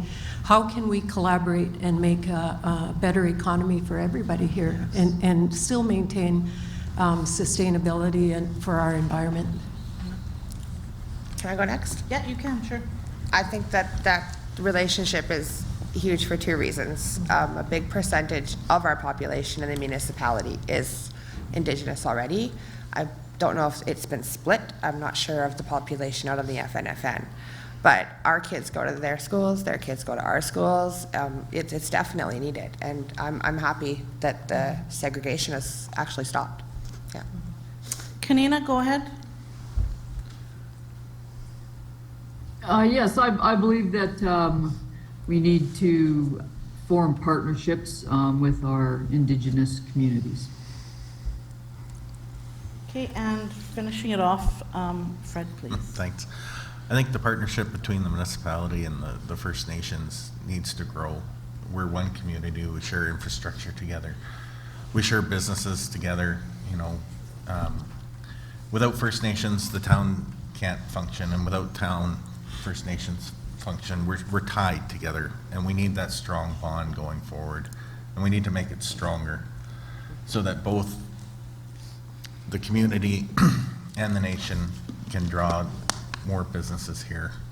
Because without one, there's no, without the community, we need both communities working together. It's just, they tie hand in hand, and there's no other way to put it. Okay, thank you. This question is from the floor, and it is to all of the incumbents. Everyone is expressing community development, bringing in new business. Have any of you actually asked current businesses what they need and how you in your positions can help local companies stay open? We'll start with Gary, please. Well, I mean, I'm in the community all the time, and I'm going in and out of businesses, and I have heard from some businesses from time to time their struggles. I'm thinking primarily right now of IDA looking for pharmacists, and this goes back to our retention and incentive program for healthcare workers. Other businesses, of course, I know electrical shops, some businesses were turned away, or some business that they had coming were turned away because they didn't have sufficient workers. They reached out across the province and were not able to find electricians willing to come to the Northern Rockies to do that work. So I know there are challenges in our community for getting workers here. And I think right now it's right across the province. I know Fort St. John is short of workers. Hospitals are short of workers. So it is a problem, and I think we just have to continue to work at that and try to attract the employees that will fill up those businesses in the Northern Rockies. I'm not, sorry, I didn't hear an answer there. So how, in your position, are you going to help local companies stay open? What will you do, or try and do? Well, you know, the Northern Rockies doesn't, you know, we don't subsidize businesses, but we will certainly look for ways that we can support business to attract workers. We do not do education, but we've got a good community here. And I think by showing the people, potential candidates for jobs here, what a good community we have, things like the rec center, things like the ability to get a doctor's appointment the same day. I think these are all assets that our municipality has, and I think that's a good way to attract workers to our community. Okay, go ahead, John. Yeah, I've spoken to several business owners over the years. Some are doing okay, some are doing better than ever, and a lot are not doing very well at all. I think it comes down to the principle that we have a low population here. We lost about 18% of our population between the 2016 census and the 2021 census. I think as a municipality, we're actually not allowed to help businesses directly, but I think indirectly we can help business by putting forth initiatives that will raise the profile of Fort Nelson and get people to move here, make it a community that people want to come to. And once the population goes up, you'll get a demand for certain services, and things should fall into place. So I think the best thing we can do is build the community up as much as we can and get our population back to levels that can sustain businesses. Kyle, go ahead. So yeah, I talk to as many business owners as I can and try to figure out what we need, and we need more people to come in and come through the doors. We need customers. So as a councillor, as we're advocating for tourism and trying to innovate ideas for forestry, and we're trying to innovate ideas for oil and gas, to me, that's what I'm doing to help the small businesses. We incentivize and we try to bring the big industries, and the small businesses will flourish. But at the same time, we have our Business Facade program, we have our downtown core revitalization program, we do our business walks. The municipality is trying to keep its fingers on its pulse to continue help our existing businesses while attracting new ones. Tiger? The question was to existing candidates, so I'm just going to try and keep it there so we still have more questions here. Go ahead, Danny. Buying local policies, purchasing policies that favor local purchasing where we can. Those are things that we do right now. Crafting work projects, civil work projects and so on, such a way that our local contractors have an advantage by being local, and we've managed to keep a lot of the NRM work that is direct contracting in local contractors. So we'll continue to do that as much as we can. That's Lorraine? Yeah, I don't want to repeat everything. I think Kyle said it really well, and John Roper and Danny Souls. So just to confirm what I've done, because I think that was part of the question, is what we have each done, is I've done twice now the business walk with the Chamber of Commerce. That was an initiative put on, I believe, in partnership with the NRM. So went around to, I think I did 7 or 9 businesses, and we had a set of questions that we had to ask to get the pulse on what the local businesses needed. So I participated in that twice, learned a lot, took that back to mayor and council, and I think that one thing that hasn't come up in this round of discussions is keeping our tax rate as low as possible while maintaining our services. So I think that that's one thing that we have done well. Thank you. Okay, and this question is for Danny. In a news article called "Trees Must Go to Their Highest Use," the Wood Pellet Association of Canada stated that this proposed pellet plant is doomed because it's unique in that it consumes living aspen forests unlike anything else in Canada, and that it is not allowed at this scale anywhere else in the country. This is the opposite of being green. So we have the Wood Pellet Association saying this is bad, and we have mayor and council saying this is good. Who do we believe? Well, first of all, you should find out who wrote that article, and you'll realize that it's one of the competitors to the pellet industry that's trying to work here. Secondary, that's a fact. But secondarily to that, when you start looking at those of you who actually look at our aspen stands, if you drive in this area, you'll see that a huge portion of our aspen is very, very over-mature, and we're starting to lose it. We're losing it on a fairly large scale, and the sooner we start working on old forests, the better. There's a high percentage of decadent wood.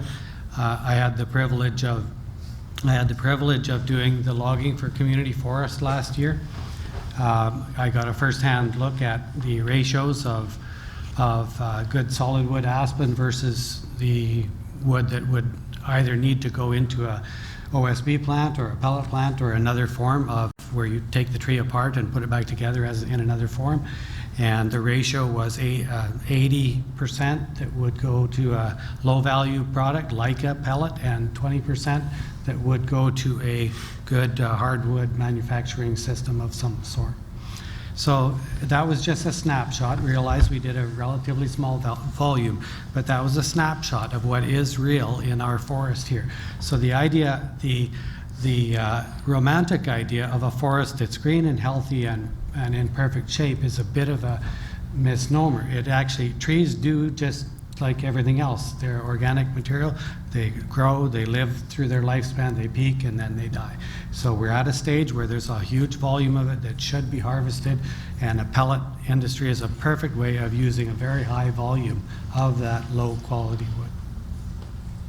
So can you just give me the ratio that you said again? Good word. The ratio that we found last winter in our deciduous volume was 20%. This is what I estimated, since it all went into one market, so you just have to believe me. Good luck with that. About 20% of the market of the aspen that we harvested, aspen and cottonwood, would have made a good quality hardwood product, like a saw log, like a peeler log, like we used to have, a veneer mill, and other forms of hardwood products.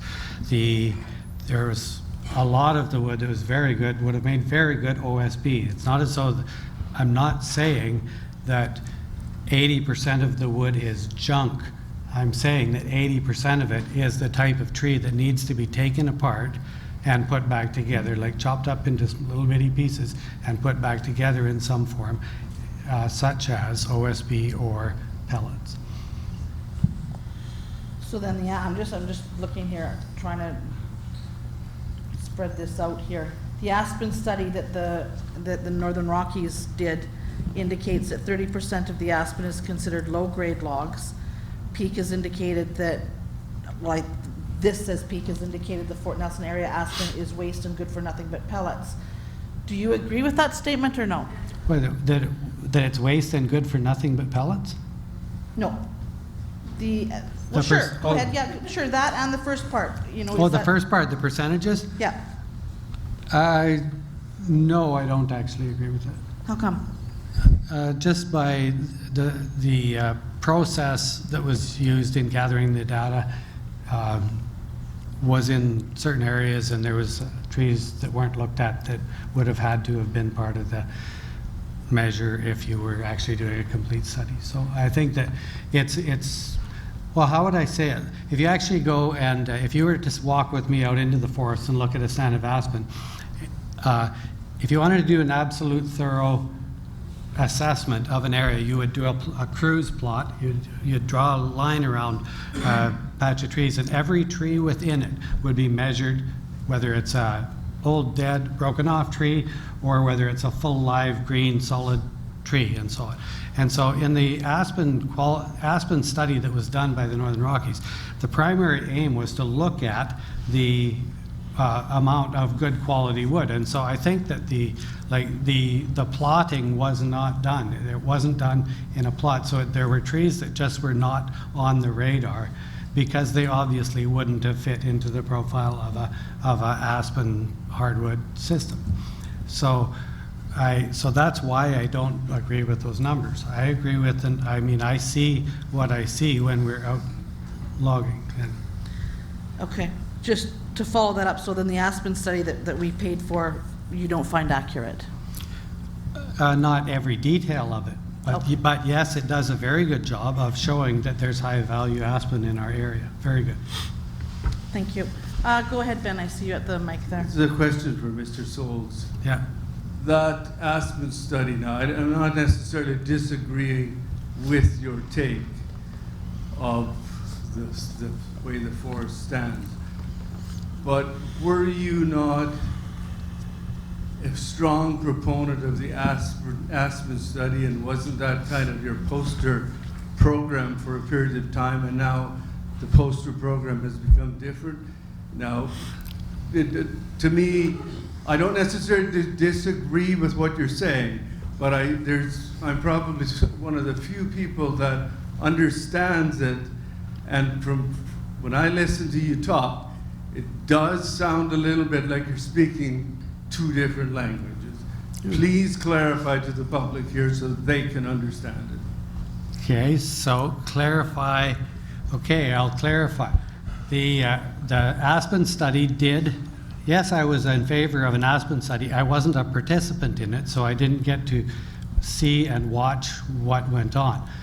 I just have the opportunity of talking to those who were involved in it. What came out of that was both the illustration of many products. There, you can see some of them in the office at the Northern Rockies, in the various places, tables and other display things that were made out of aspen. You can see aspen products that are really good quality products, and there's lots of good quality products in our aspen. I don't see, it's just that the really good quality saw log products, which is what is referenced primarily in that study, are the volumes that a volume of only 30%. What did you say? 35% of decadent wood, 35% that wouldn't make solid wood, is just not true. It's just not the way it is. So I didn't do the study, but yes, I was in favor of it happening. Go ahead. Okay, and I see someone else at the mic. Go ahead. I'd like to know if that's a Danny Cruz or if that's legit. I worked for Canfor for 30 years and I scaled logs for 20 of them. Yeah. And our percentages for the entire time I was doing it was 30% valuable wood. So that number goes way back before Danny Cruz. But No. while I'm at the mic, I just wanted to make that one statement. While I'm at the mic, I'd like to go one step further on this export of logs. I heard one ex-mayor or ex-councillor say you took the clause out to allow export of logs. Was that not feasible to just put in a percentage? Let's let X number, because we've done it for 30 years in Canfor. We knew we couldn't use it all. We exported, we traded logs, we did all that stuff. Yep. We are now 100% export. We could have had a clause in there saying, we will use X number of percentage locally. In order for you to export, you have to use X number of percentage locally. And I think that would have been a fair trade. We can't utilize all the wood here, we know that. But we certainly shouldn't be exporting 100%.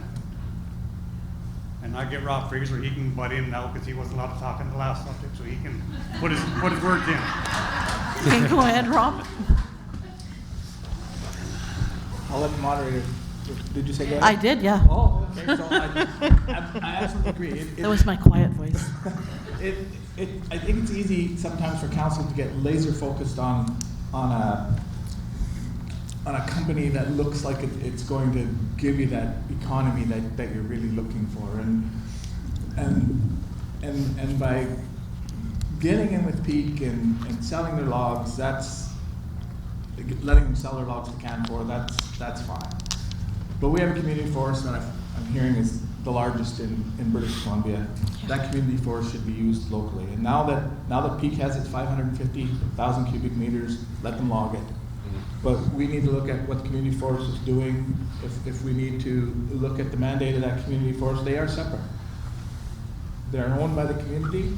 They're owned by the community and the First Nations together. So let's sit down and look at how we can add value with local mills.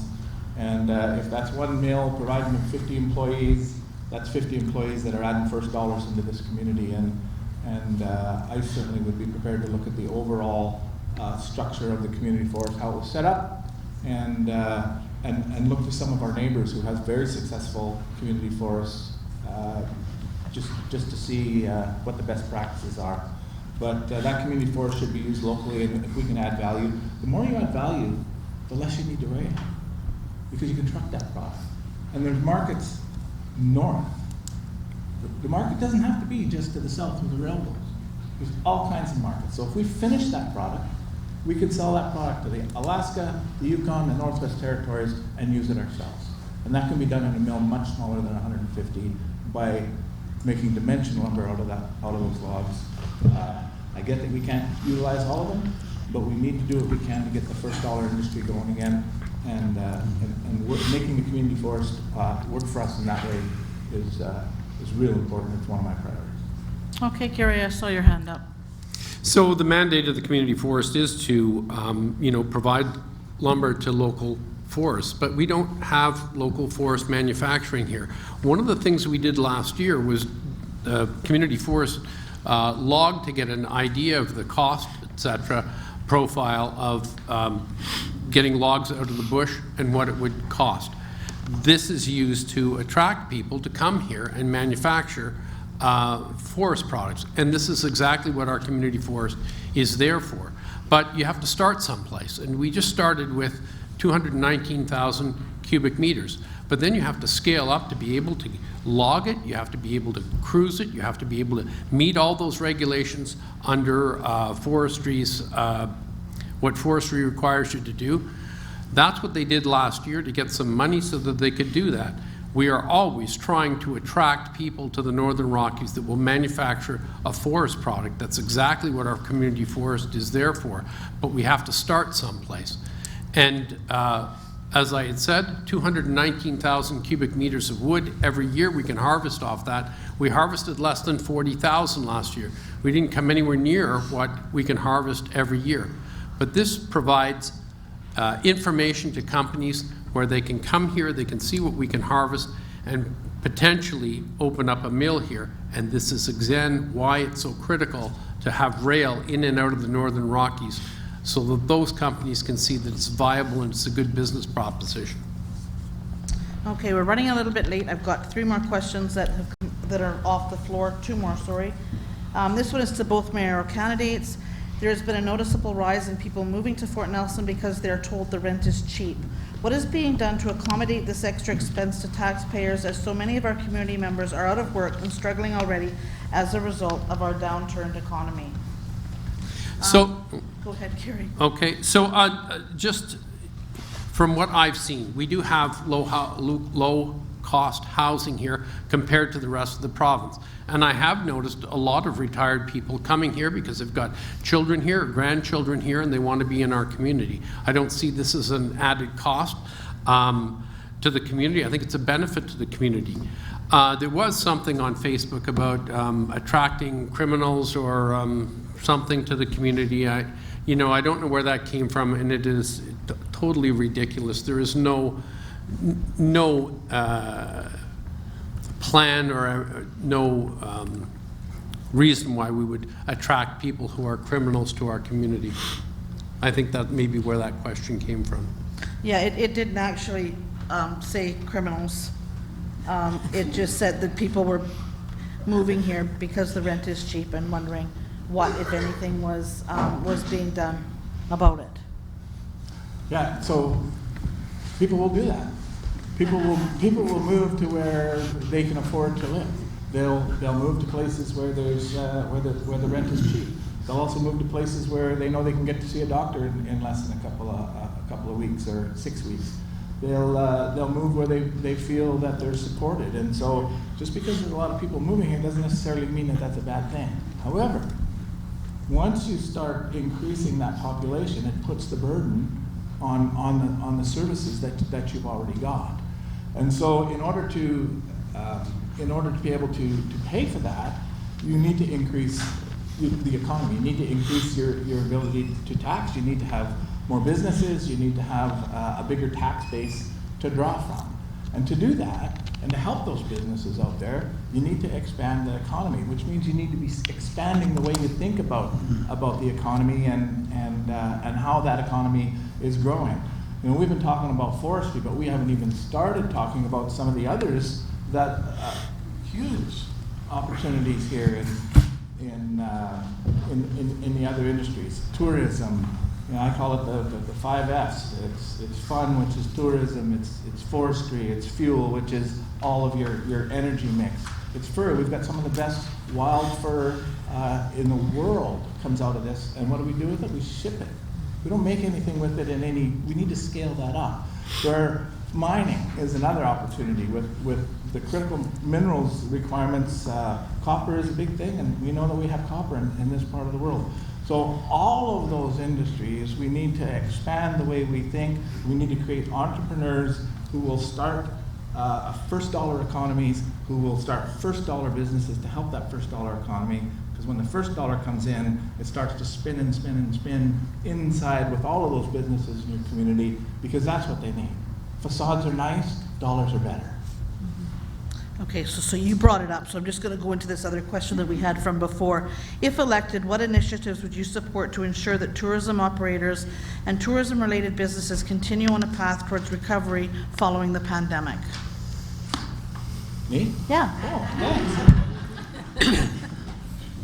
Tourism is that fun industry. Their first dollars, they're businesses that people can get into without huge dollar costs.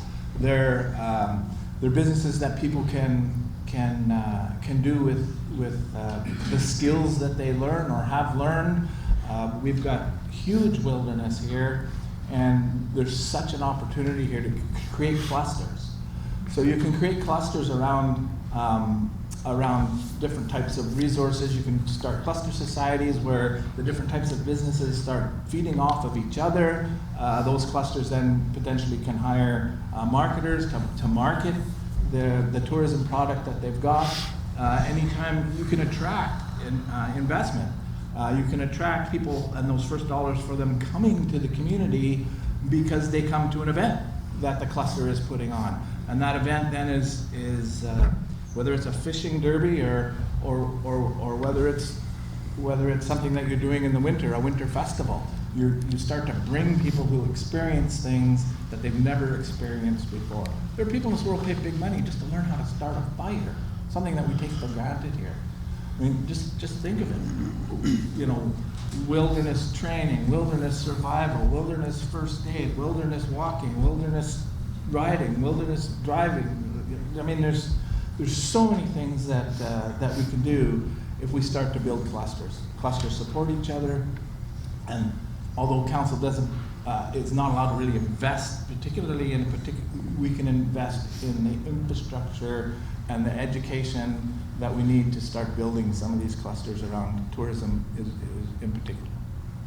So Gary, I'm going to give you a crack at that same question, but I'm just going to change it a little bit. That says, what initiatives has Mayor and Council worked on to ensure that tourism operators and tourism-related businesses are continuing on a path towards recovery following the pandemic? So we've supported the Event Society. Pre-COVID, Young Living in the Event Society brought people here from Asia, and it was a real eye-opening experience for me because I didn't really realize the unique opportunities there are here for tourism from abroad. These people, they were mesmerized by just a campfire. Well, where they came from, you can't have a fire outside. It's not allowed. And so they were absolutely stunned with this. And then they went on dog sled races. And they couldn't say enough about our community. And this really opened my eyes to, you know, some of the tourism opportunities that are far from our shores, not simply the Americans and Germans that come up and down our highway. So we've supported the Event Society. I think that was a very important thing. Just recently, the Fishing Derby Councils supported the app for that because this brings fishermen in from all over Canada to our community, and it adds money to our economy.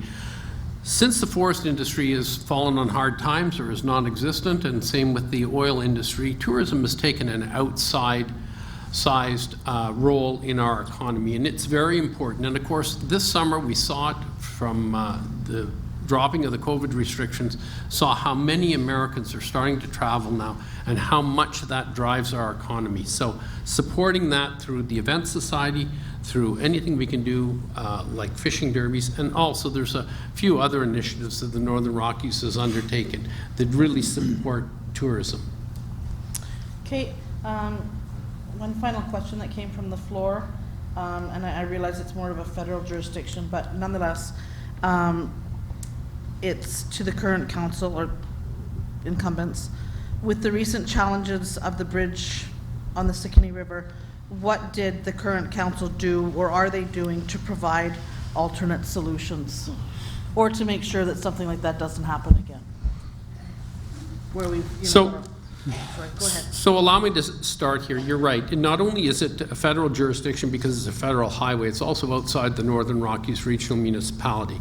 We did send our firefighters down there when the accident first occurred, and that's part of our agreement with the Peace River Regional District.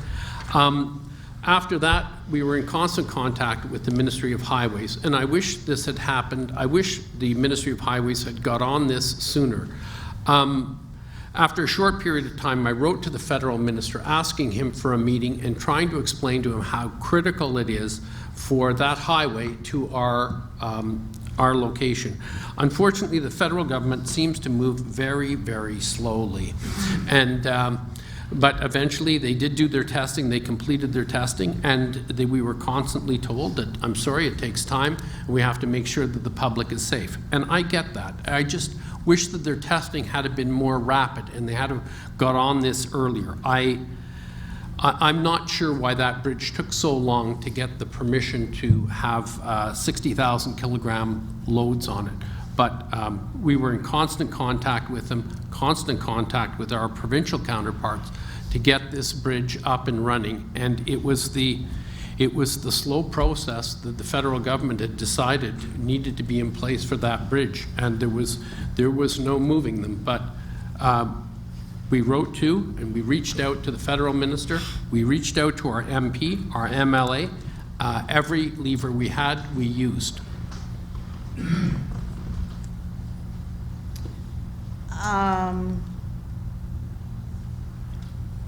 I think that, anybody else want to tackle that, or did?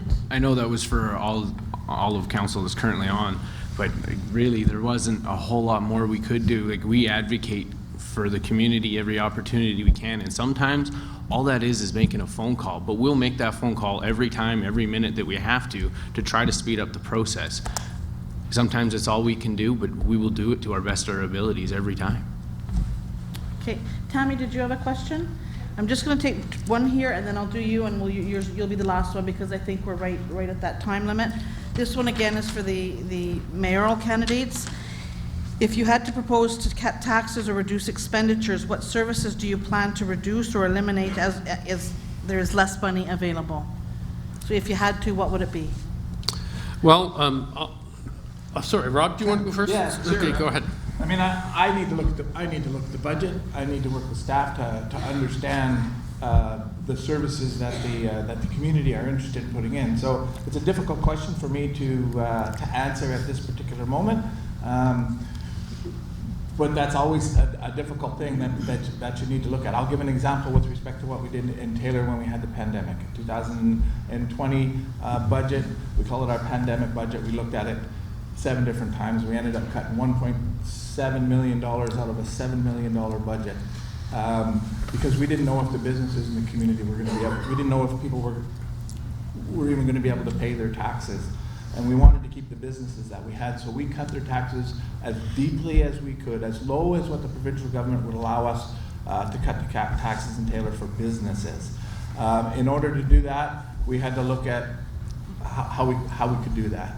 And we weren't allowed to put people in recreation services, so one of the most difficult things that I and our council had to do was lay off some of those workers because we couldn't see our way through of having people working in those buildings when there was nobody allowed to be in them, and so that was a difficult thing. We did it. We bit the bullet, and I was glad to say that in the recovery we were able to bring all those workers back. But sometimes you got to make those hard decisions. That's what you elect us for, and you've got to look at what the situation is at the time, the services that the residents are expecting, and then make a decision based on the good information given to us by staff. Thank you. Go ahead, Gary.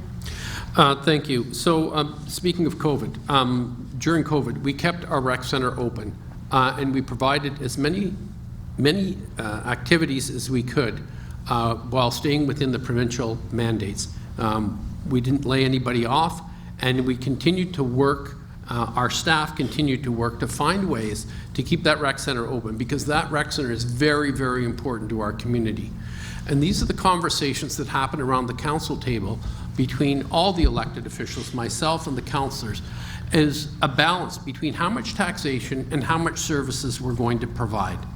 And as I said in my opening statement, for 4 years running, every single year, starting with $21.4 million the first year we took over, every single year we cut that. And this year's budget is right around the $20 million mark. So for 4 years running, we've continued to cut taxes, and we've managed to keep those services where they're at. The question is, in the future, when we have less taxation, what services are we going to cut? I don't think we're going to have to cut any services, and I'm going to work as hard as I can to keep cutting those taxes, keep trying to find efficiencies within our system here, and to provide the services that the people of the Northern Rockies expect. Okay, Tammy, go ahead.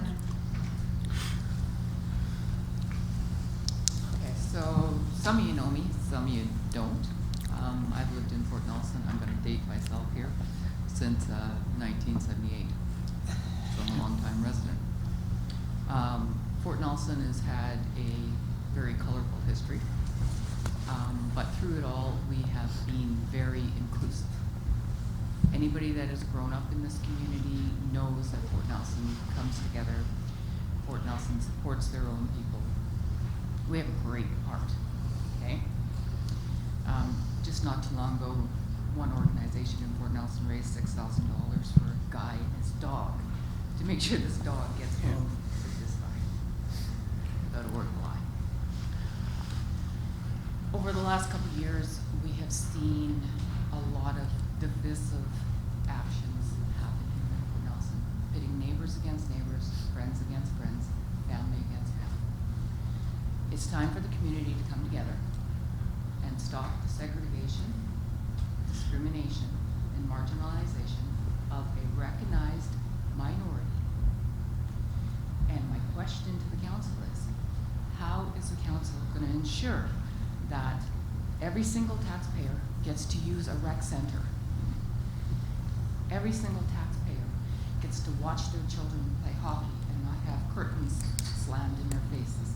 Every single person who pays taxes and lives in this community has a right to use the services that their taxpayer money go to, whether it's swimming at the pool, whether it's using the facilities, the walking track. So my question is, how is the council that is elected going to stand up for each and every single taxpaying person here in Fort Nelson? The marginalized, the discriminated against, everyone else, and bring us back together with that sense of community and heal us, because that's what we need.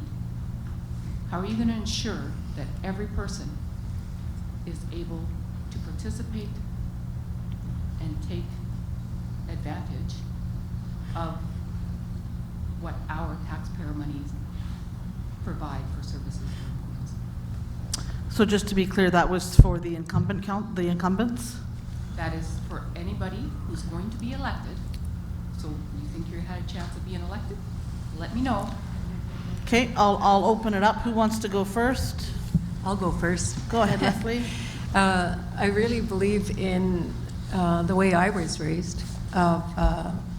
We were never taught things like, abuse, harassment, disrespect. We were always taught, or we teach our children how to be, how to conduct themselves, how to live. So I think those types of teachings should be started in schools, in family groups, in support systems, of going back to the old ways when we were all raised that way, of good teachings, respect being number one.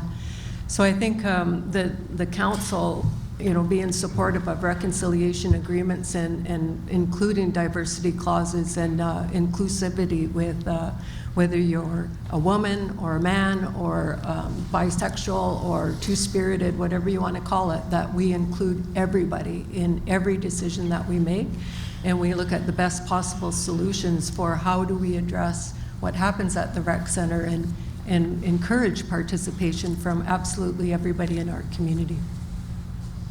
Thank you. I'm going to lead by example. I'm inclusive to everybody, to everything. I'm very open-minded, and that's the decisions I like to make when I'm at that council table. I take it as basically like everybody's family.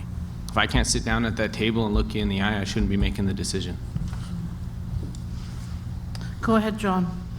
I think what you're referring to is the COVID vaccine mandates where people weren't allowed to go to the rec center and public events. Is that correct? Yes. Okay, so yeah, I mean, that was a very difficult situation for the municipality, for the town, for everybody. The federal and provincial governments, when they make a decision, we can't make a decision to supersede that. So we can't layer on top of that to prevent, what they're trying to accomplish. And I will say that the vaccine mandates, it was a mess. It was very unfortunate. But that's all done with now. So we think, hopefully.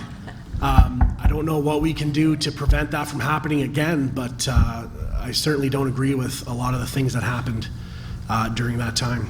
Right, and so the science now says that... So, sorry, Tammy, you're only allowed to ask one question. We're still trying to answer the one question. Gary wants to answer that question.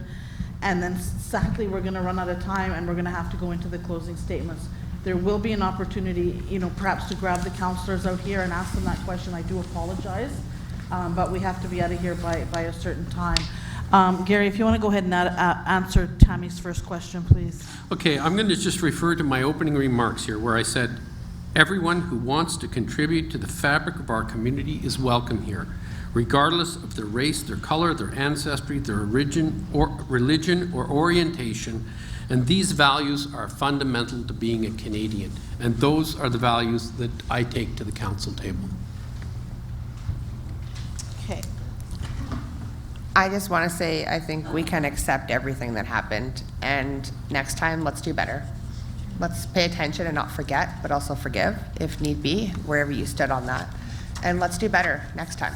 That was a very hard decision, and it was a very hard place, and some things were done. Let's learn. Let's learn from it, right? And share that information we have. Okay. So each candidate will have 3 minutes now for their closing statements in the reverse order from the opening statements. They can stay seated to do that as well. So we will start with Danny Souls. Okay, well, it's been interesting to listen to all of you. I would like to encourage our community to recognize that the Northern Rockies is a strange animal.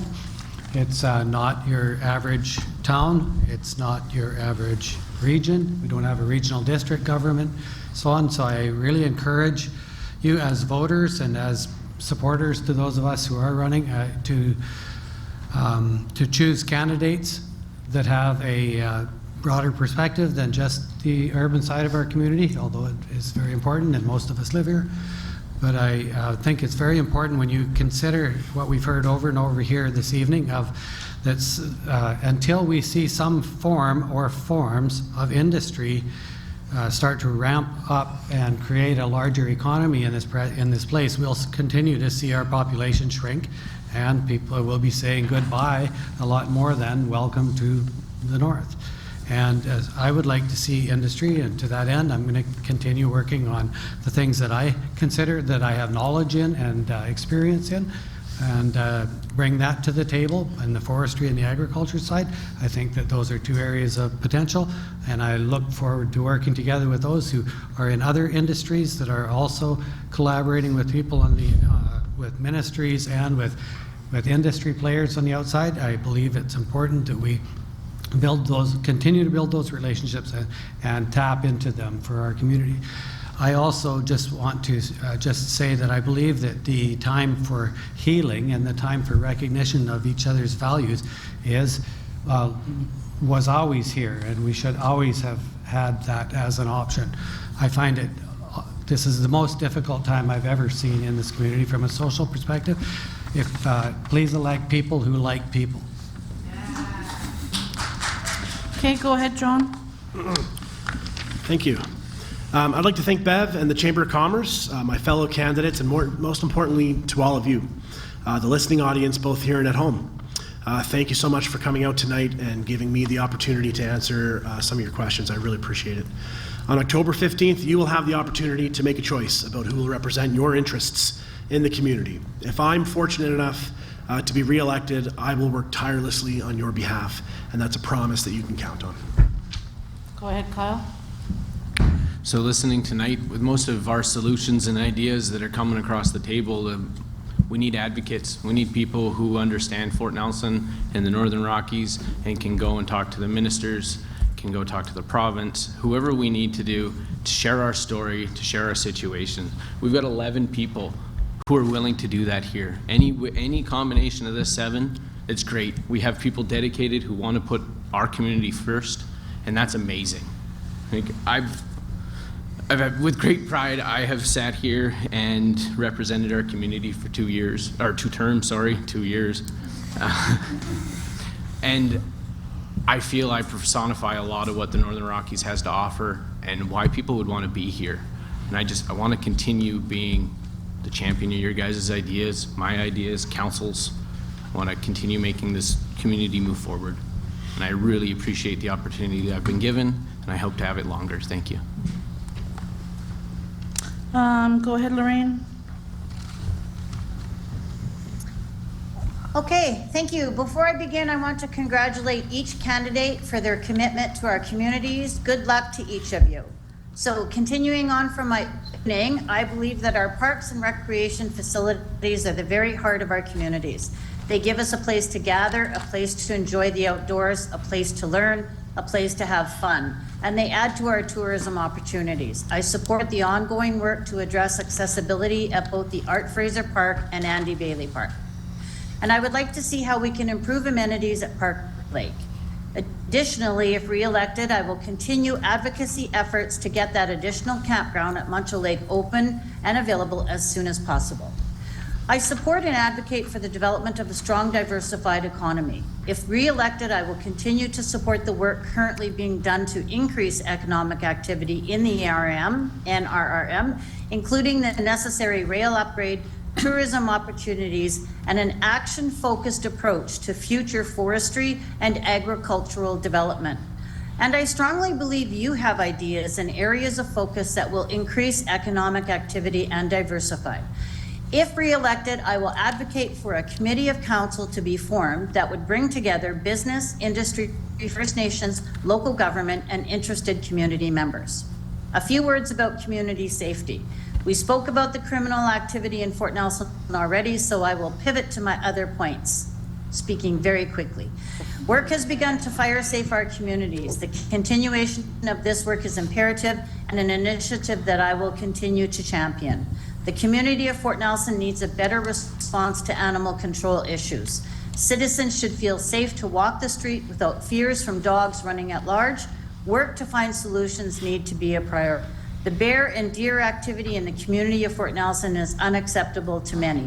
Bears roaming the streets at any time of the day or night is not an ideal situation for either the bears or the residents. We need to find solutions. This must be a priority, and I will continue to press for solution-based discussions and associated actions. None of us can see into the future. We don't know all the issues and decisions our future council will face. If re-elected, I will continue to bring to each meeting, each committee, each decision, integrity, commitment, and transparency. I will hold each and every government agency responsible for the services they should be delivering and or not. I will use my voice to share our stories, our struggles, to work with anyone who has the best interests of our communities at heart. Thank you. Go ahead, Christy.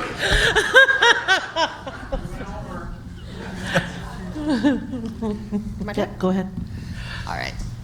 Just continuing on, I guess, from before, yes. I want to just leave you guys with some words. I found there's a lot of talk, there's a lot to take in. So these are my words that represent me, my campaign, and what I'm hoping to do for the town of Fort Nelson.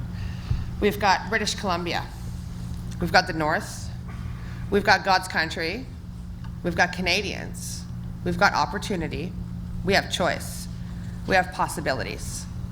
We have lots of insight with parenting, addictions, healthcare, poverty, women in politics, grassroots movements, and team building leadership skills. I don't want to sit here anymore. I want to talk to you guys out in the lobby if I can, because I know today we actually lost somebody really, really important in the world. Loretta Lynn passed away today, and I fogged myself with reading and looking at her past, and I can't help but I need to bring out her quote because I think it speaks me a lot. I've learned about a lot of quotes and empowering things to do in my recovery. Loretta Lynn said, "Nobody's perfect. The only one that ever was crucified." Don't ever forget that nobody's perfect. Somebody's in front of you. They're that way for a reason, right? And if we're perfect, we don't have anything to build on. Another one that caught me was, "You've got to continue to grow, or you're just like last night's cornbread, stale and dry." Okay? Loretta Lynn passed away today, October 4th. She was born April 14th, 1932. She lived to be 90 years old. And I can tell by a lot of people in this room, I've just already brought a collective agreement we all can agree on, right? No stale cornbread with me. Please vote for Christy. Thank you. Go ahead, Fred. Well, first I'd like to thank you all for coming out and listening to us jabber on about different issues. Personally, I'd like to see town thrive and flourish again and have our community involvement back. I truly believe we need industry back.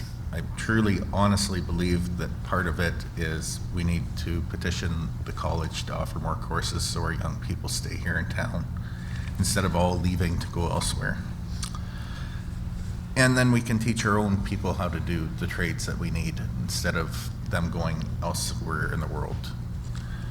I believe that Northern Health needs to step up to the plate as well. I think we need to petition them for more mental health and drug addiction services because it seems to be a rampant problem that just keeps getting worse in town. And I'd like to leave off on this thought. The Northern Rockies used to be a busy northern town with tons of community pride and involvement. These things have gotten lost along the way, and we need to see them come back. The only way we can do this is to pull it together and make changes that need to happen. With this, the first step is to vote for change. And if you vote for me and I'm elected, I'll work towards the changes that need to happen and to serve you, the voters of the Northern Rockies. Leslie? I just want to thank everybody for being here tonight. I know it's getting late and, you know, we have a really strong group of people to choose from. But I think the responsibility of an elected official is really extensive and it requires a commitment of the members to always ensure professional, respectful participation while representing our community. I hope that I can count on your support in the election, and I look forward to the outcome on October 15th, that we've selected the best possible candidates to represent us for the next 4 years. I'm really grateful to all the candidates tonight, hearing their responses to the questions that are important to you, and I look forward to answering any questions that you have for me on where I stand on the issues that are really important to you. I just think that Fort Nelson, for the people that want to live here forever and are basically going to be lifers, this decision on October 15th is super important to all of us, and that the future of our children depend on the decisions that we make today. And I just want to say thank you to the Phoenix Theatre and the Chamber of Commerce for organizing this, and to all of you for being here tonight, and to the candidates. And I wish everybody good luck in the election that's coming up. Okay, Kanina? So in closing, I would like to say thanks to the Phoenix Theatre, the Chamber of Commerce, and our moderator, Kim Glinski.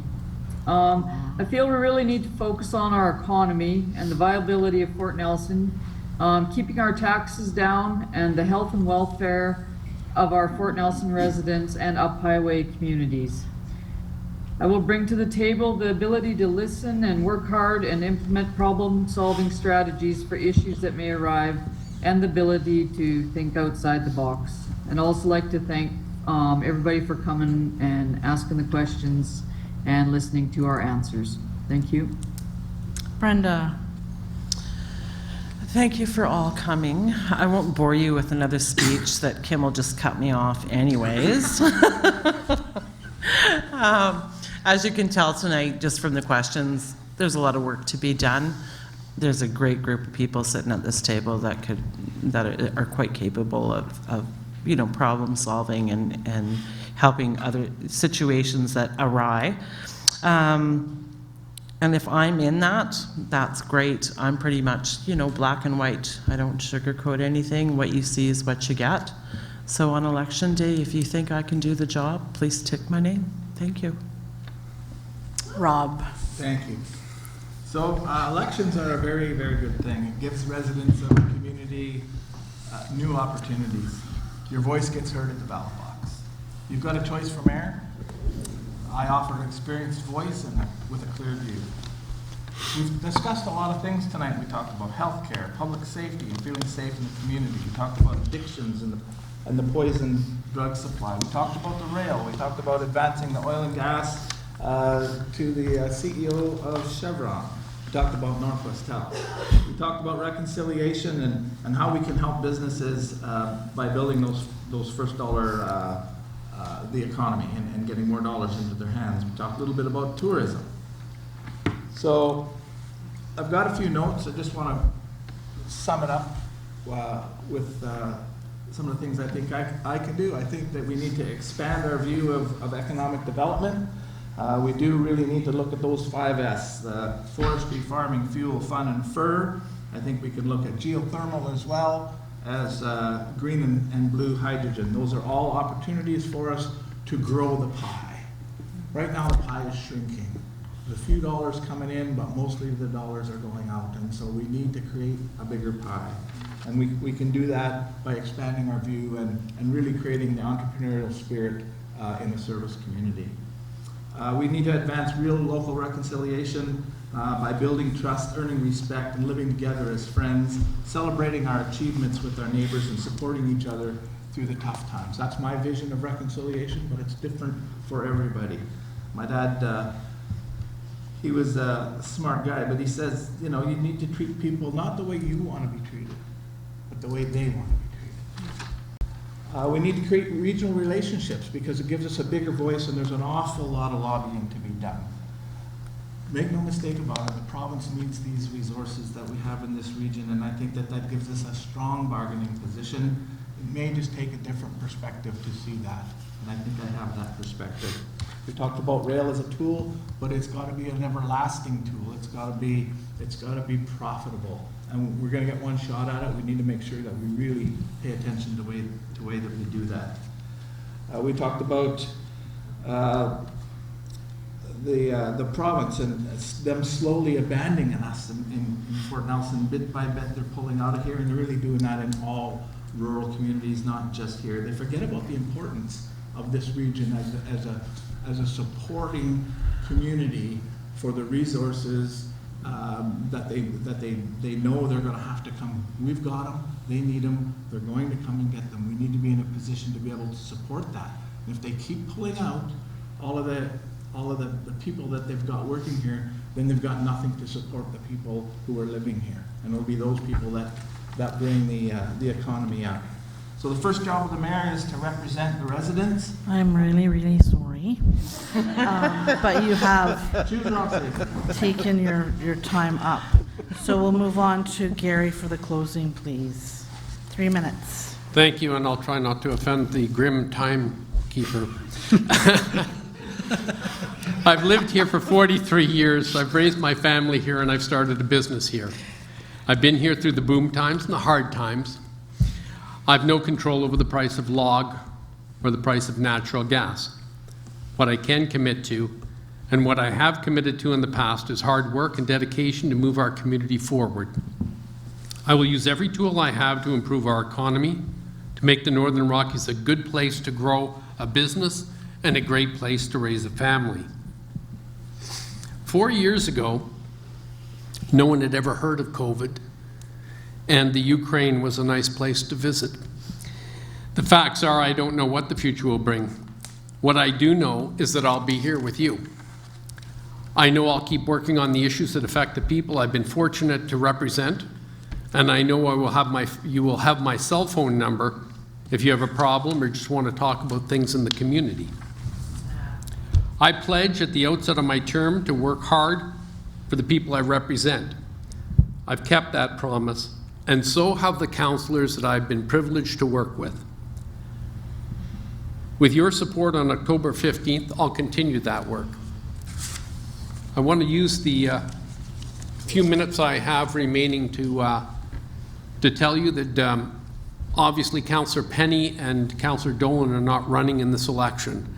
And I wanted to, because there are 100 people here tonight, I wanted to tell you how important their contribution had been to our council. Councillor Dolan had 2 terms as councillor, and her time is up. And Councillor Todd Penny, he has been a dedicated member of our community, providing service through the Rotary Club and through the Tourist Association, and I'm sure in his time off from council, he'll be doing that again, and 4 years from now, expect to see Councillor Todd Penny back at this table running for election again. So I wanted to say thank you so much to both those councillors for everything they've done, and to the councillors I've been lucky enough to work with these past 4 years. Thank you.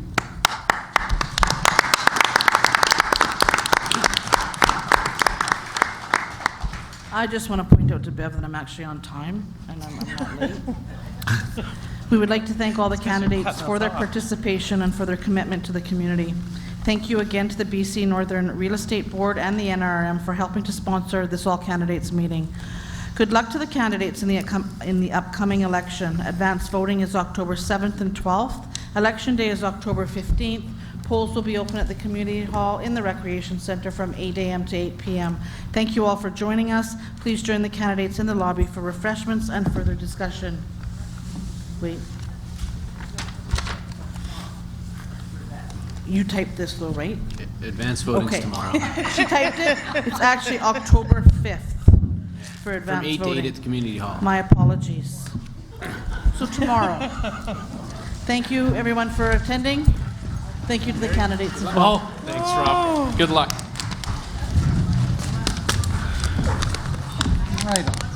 Right on. Well done. Thank you. Steph? Good job. I'm sick and out of town now. Thanks, everyone. Good night. Good luck. There you go. Thanks. Got this. Thank you so much, Kim. Hey, well done, for sure. I really enjoyed hearing your ideas and about your experience. Yeah, for sure. We'll have to maybe go for coffee one of these days.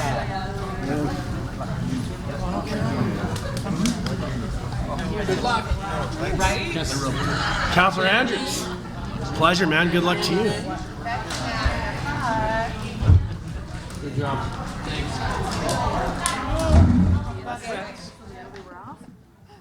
The hard part about